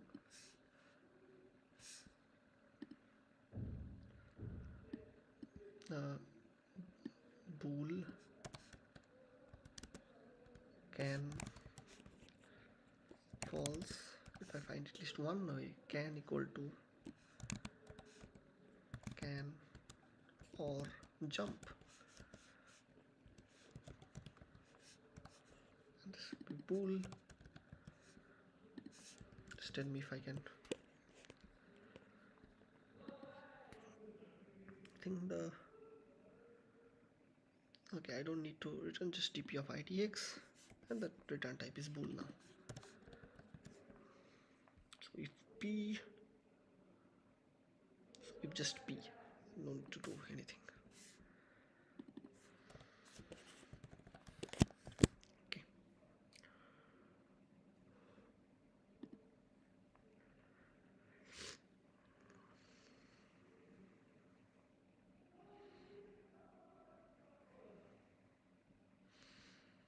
Okay, then okay, this will still be bool, right? Because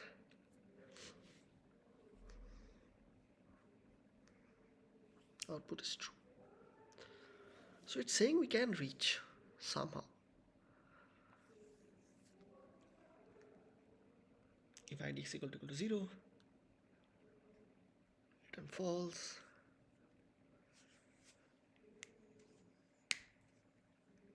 Will jump equal to 0, can or jump. Return, well, wait, return dp of idx.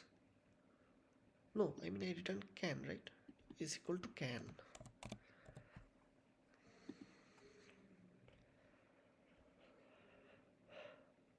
Okay, now I think both of them are false. No, both of them are true.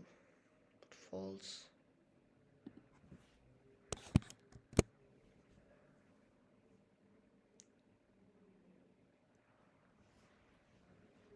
So not found a way. If any one of them is true.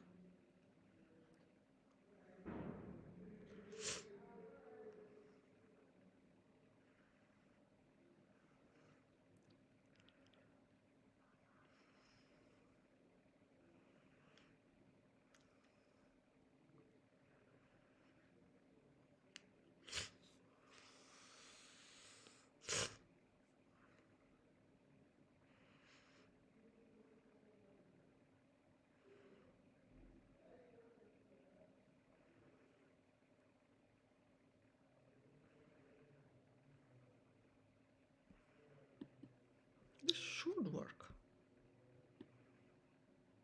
Oh, okay, wait. If P is true, return true. Otherwise, return false. I think it's always returning something. Okay. Okay, it was just reversed. Anyways, let's see if this still gets a TLE. TLE again. Again, even if I memoized it, it's still an n cross m solution. I've solved this before. I have to get rid of this loop somehow. Like at every step I cannot really check.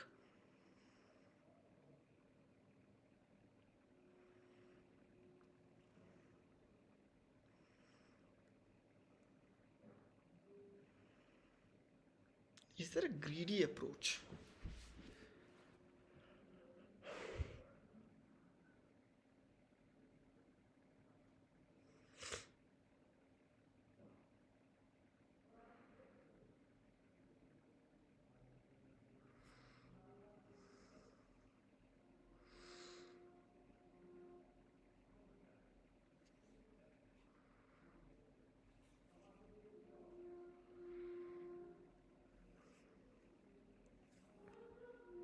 I'm just thinking in terms of DP today.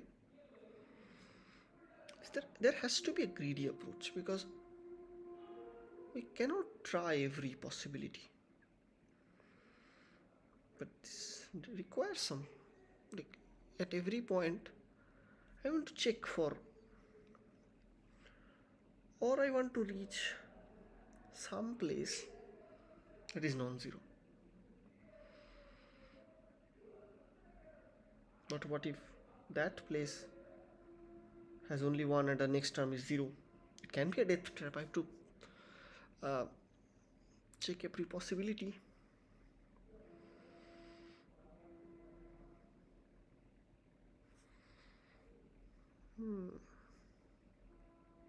Let's see if stream is running well.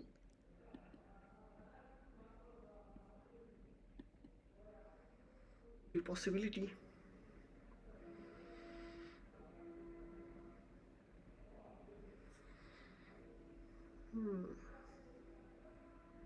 Let's see if stream is running well. Looks like it is. Okay, I think we were on this jump game 1.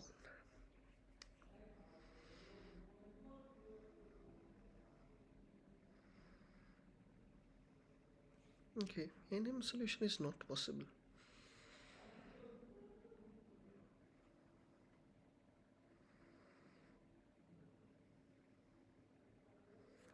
I think in the jump game 2, it was up to 10 to the power 3, right? Yes.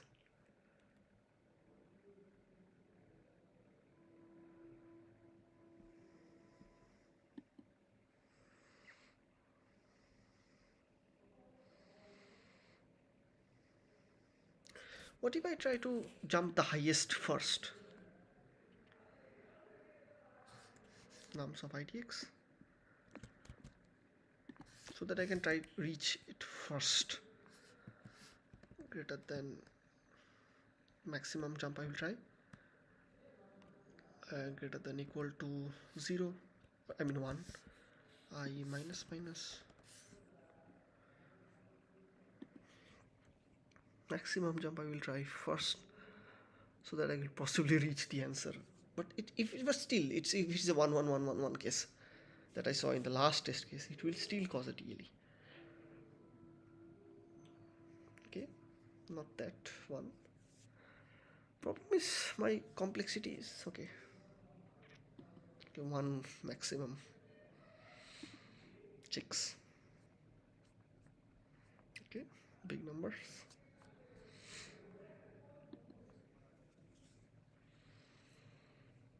I have to think in a greedy fashion, I think. Let's try.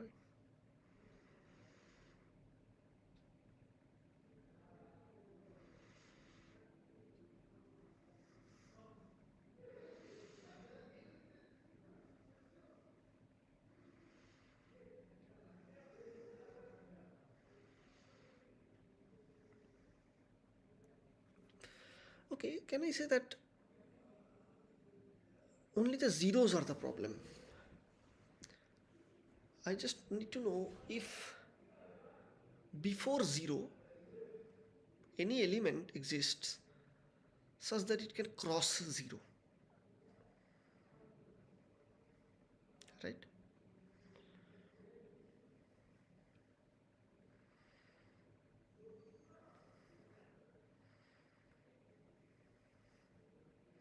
So let's go through the array. If it's a positive number, no problem. If it contains a 0, I will check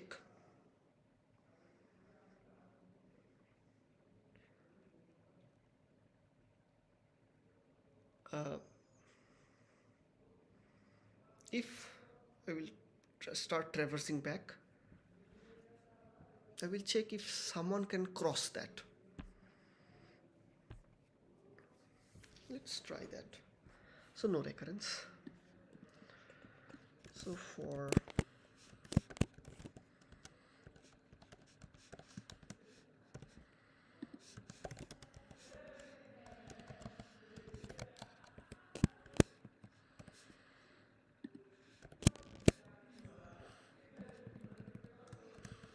if nums of I equal to 0, then only I check that for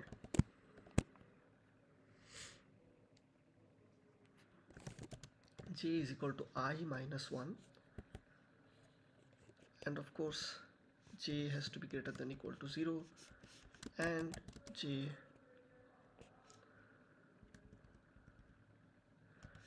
minus minus. If nums of j, okay, so nums of j plus I, so basically it's just I want to check that from that position if that number is enough to cross this 0. So let's try to dry run. Let's just try to find that index. Yes. Where is the pencil?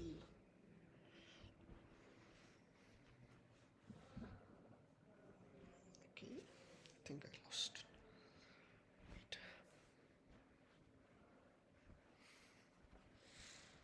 Where have I kept the pencil?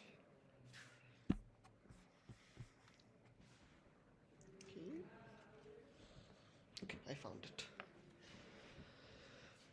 Okay, let's go back to the iPad. Okay. So let's say A, B, C, D, E, 0. Let's say after E, 0 comes. And let's say it doesn't matter. So I will check this E. So this E has to be at least 2. This D has to be at least 3. So if I so basically I will start from, if it is greater than equal to steps, like the steps is 2, required equal to true. So int required equal to 2. If nums of j greater than equal to required, break. Otherwise requirement will increase.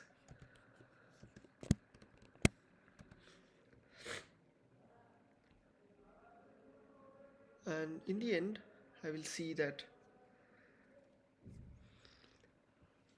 if I have reached this n,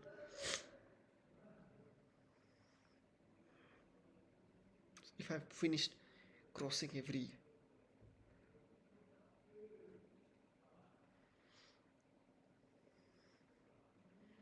so that means any of requirement plus plus,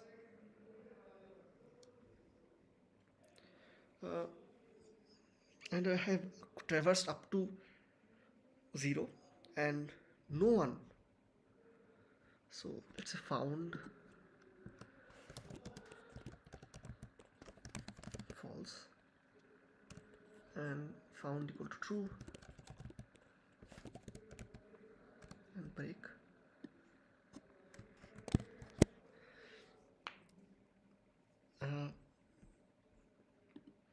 Now that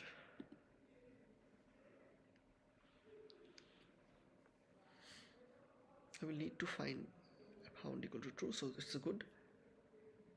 But if found equal to false after this loop,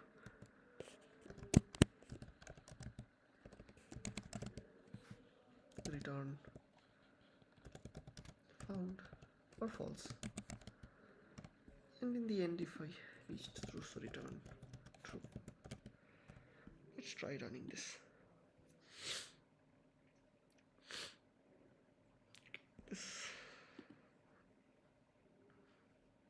Will this give a TLE? Wrong answer.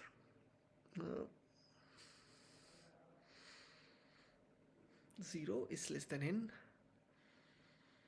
Yes, if nums of I equal to 0, so requirement equal to 2.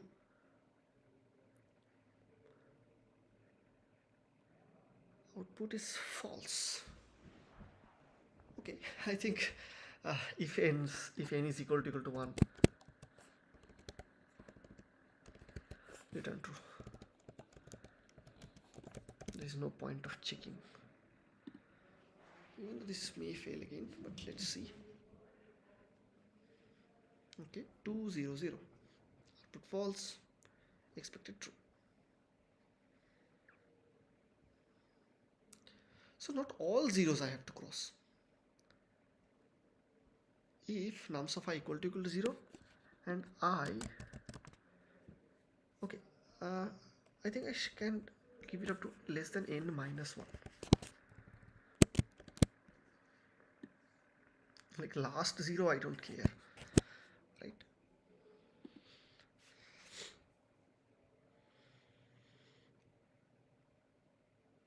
Okay, fastest solution. So still it's a problem, in my opinion. Like I'm just checking that if I can cross every 0.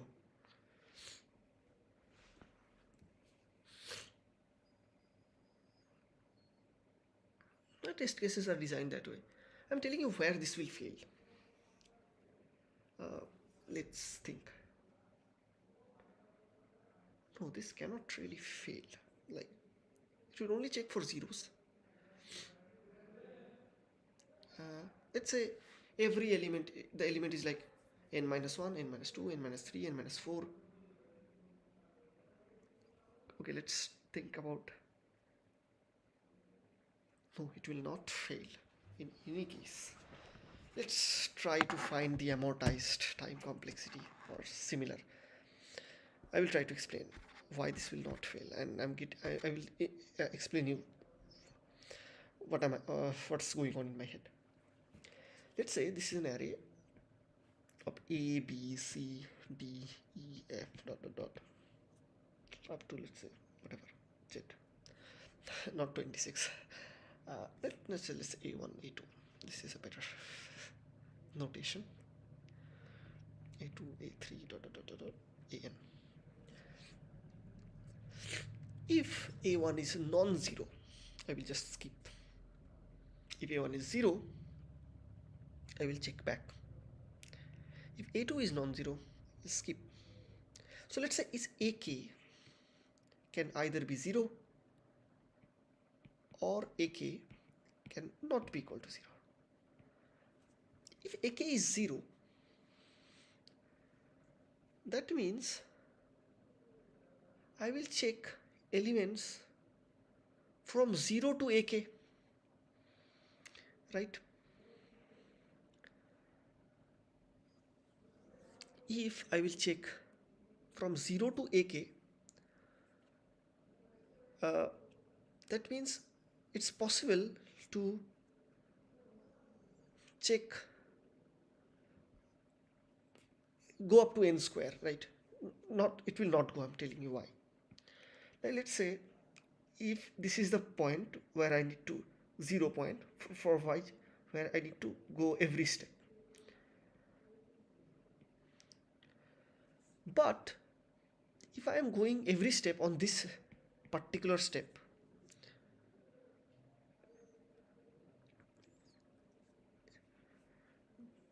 it also means that there is no 0 here. Okay, that means we have already covered this, so I already know how to reach this 0. And for 0, let's say I'm going back 1 2 3 4 up to whatever it's required. Let's say for the next 0, let's say there are some elements. Let's say there is a 1 and let's say there is a 0. Let's say this is a 2 and there is a 0. For this 0, I will never cross this line if it is possible to find the answer. Why? Because this 0, this first 0 has already checked if I can cross this. The next 0, since it is possible to cross this 0, like the first 0, since it is already possible to cross this 0, for the next 0, it will not check. The question is why? Let's say I'm on the next 0, right? So it will check for this 2. So it will cross. What if it is a 1?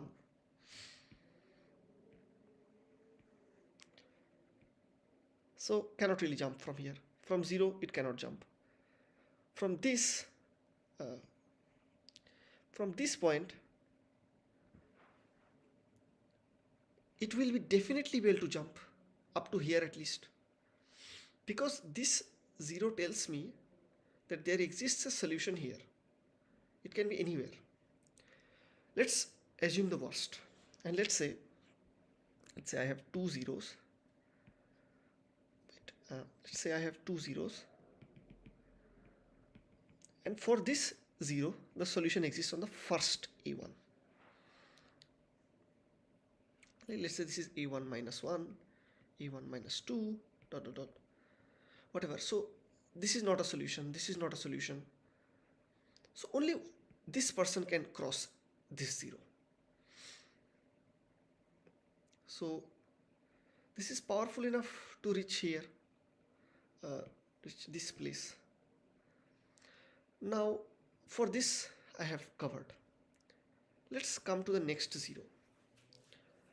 Now question, will this next 0 solution be present on this subspace?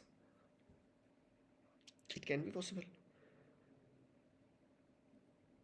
But if there exists a solution for this second 0 in this subspace, then it's not really a point to go up to A1. I'm telling you why. Like, either A1 crosses everything. So either the solution, let's say AP, either crosses this 0 or it crosses both. Otherwise, there is no point of coming to the second 0, because if it cannot really cross the first 0 only. Let's say AP crosses first 0. Since AP crosses first 0, that means AP, let's say AP reaches here. Okay, let's consider the first case. So let's say there is an AP, A1, this is 0, and this is where the AP reaches, and this is where the second 0 is. This is more. So let's say AP reaches here. So we traversed up to this, and AP reaches here. Now we are standing here. So I will check for this.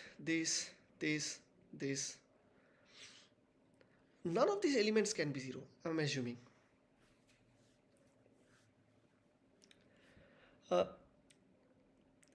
If there is a solution to cross this second 0, it will be on this subspace. Possible to cross second 0.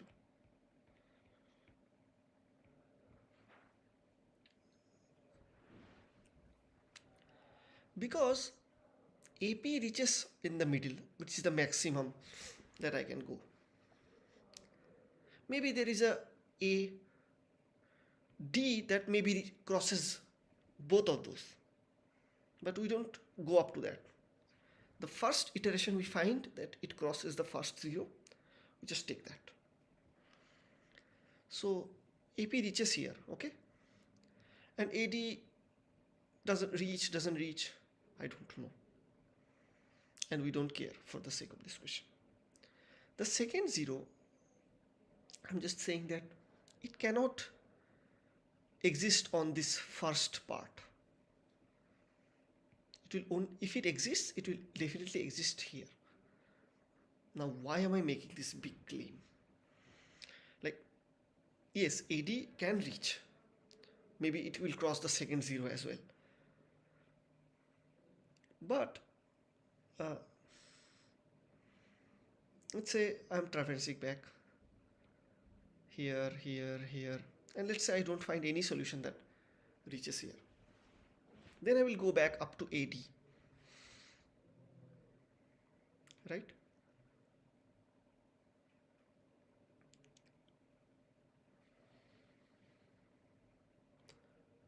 Okay, let's try to form the worst case in that means. Let's assume this is a 10 to the power 4 size array,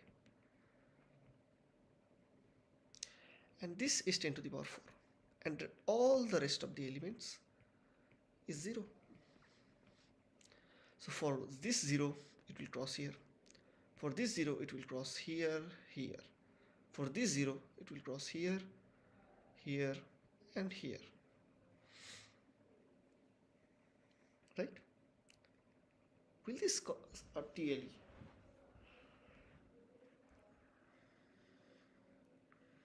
Let's try to give this bad test case to LeetCode.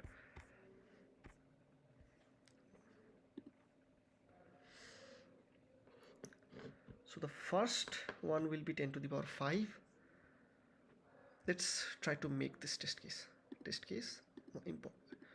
add one. So we want 10 to the power 5 followed by, let's use the VS Code and code in C++ to generate the test case. So we don't care what the input is. We just say that for this is cout 1 E4 and space, and then for I have templates, so 1 to 10 to the power 4 minus 1, right? 4 minus 1,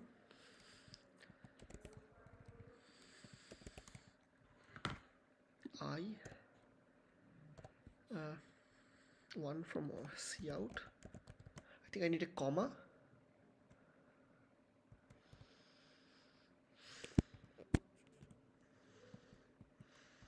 and then a comma, and then followed by 0.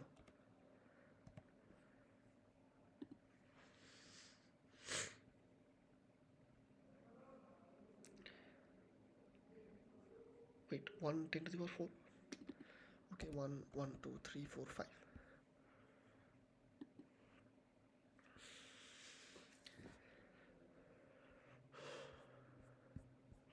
Okay, followed by 10 to the power 4. Let's copy this.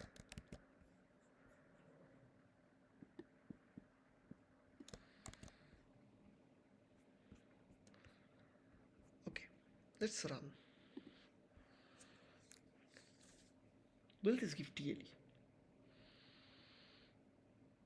It's not giving TLE.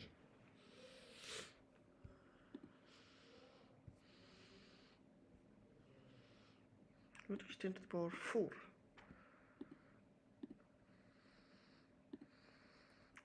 Even though that's indeed still in that case.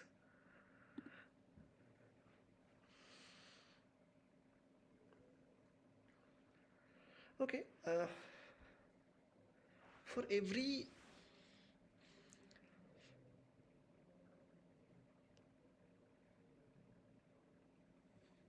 so the first one, so let's check what is the time complexity of this our solution. So the first one is doing one comparison, the next one is doing 2, next one is doing 3 plus dot dot dot, the last one will be doing 10 to the power 4 operations, right? So 10 to the power 4,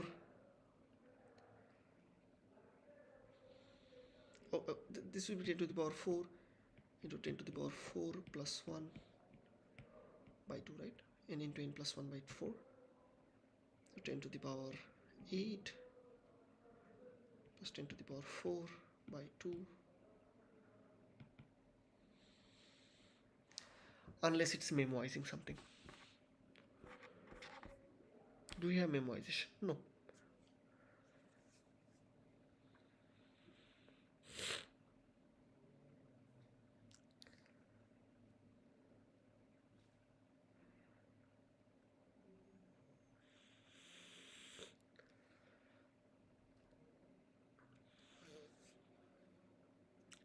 What is the time limit for this? No time limit. If it is 10 to the power 8 means 1 second is enough in C++. This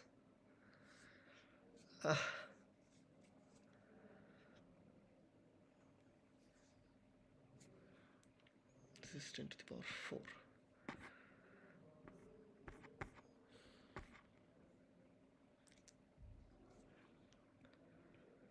If it is 10 to the power 8, even if it is 10 to the power 8, a little higher than 10 to the power 8.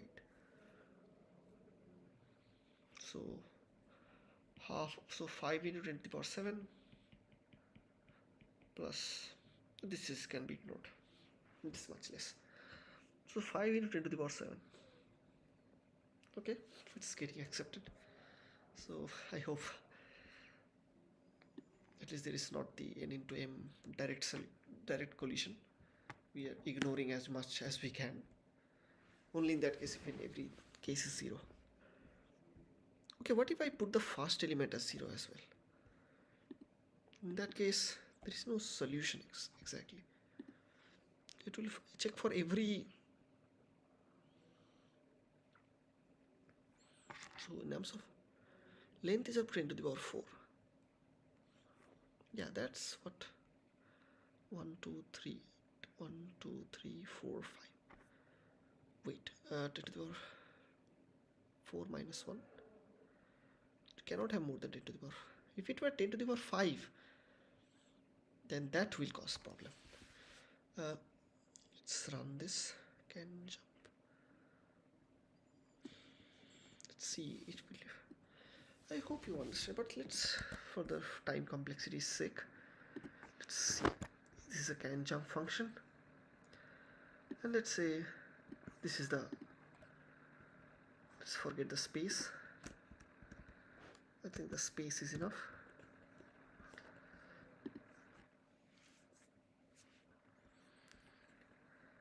So this is, let's say this is the input now. Okay, so this is of course a 10 to the power 5 size input. So 1 into the 4 size input. 1, 2, 3, 4. So int n. Okay. Here I can just do int n and viv size n.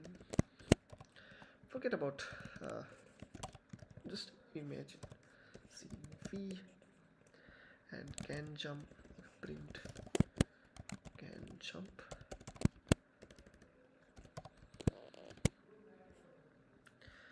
Jump off, this is v.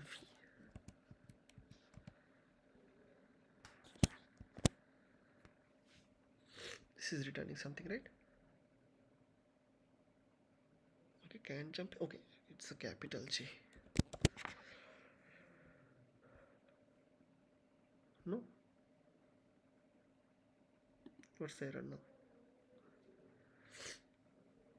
Okay, it's a long vector. Let's forget this int equal to.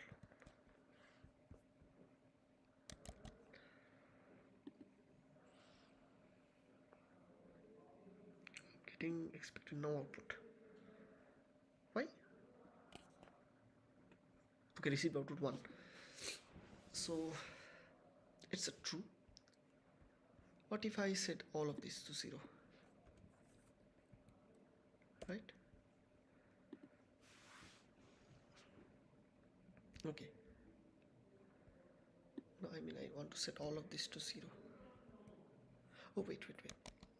Yes, it's set up to 10 to the power 5, but all the inputs are 0. 10 to the power 4. Whatever is 10 to the power 5. But then I need 10 to the power 5 sized array, right? So let's make another copy.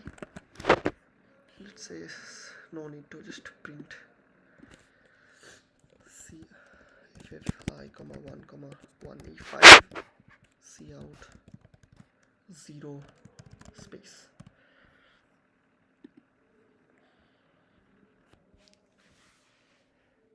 Okay, string truncated. No, if it's truncated then it's a problem. What about 10 to the power 4? Will that also become truncated? No. Well, then there's no way for me to check now. Of course I can output it into some file maybe. Okay,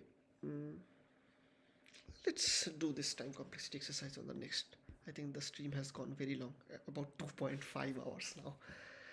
Okay, I will keep it up to here. So just to reiterate, we have solved 166, okay, 2900.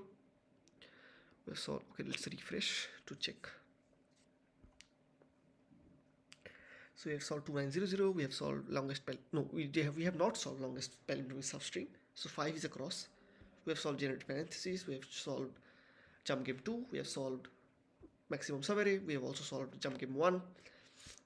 For the next stream we will start on unique paths.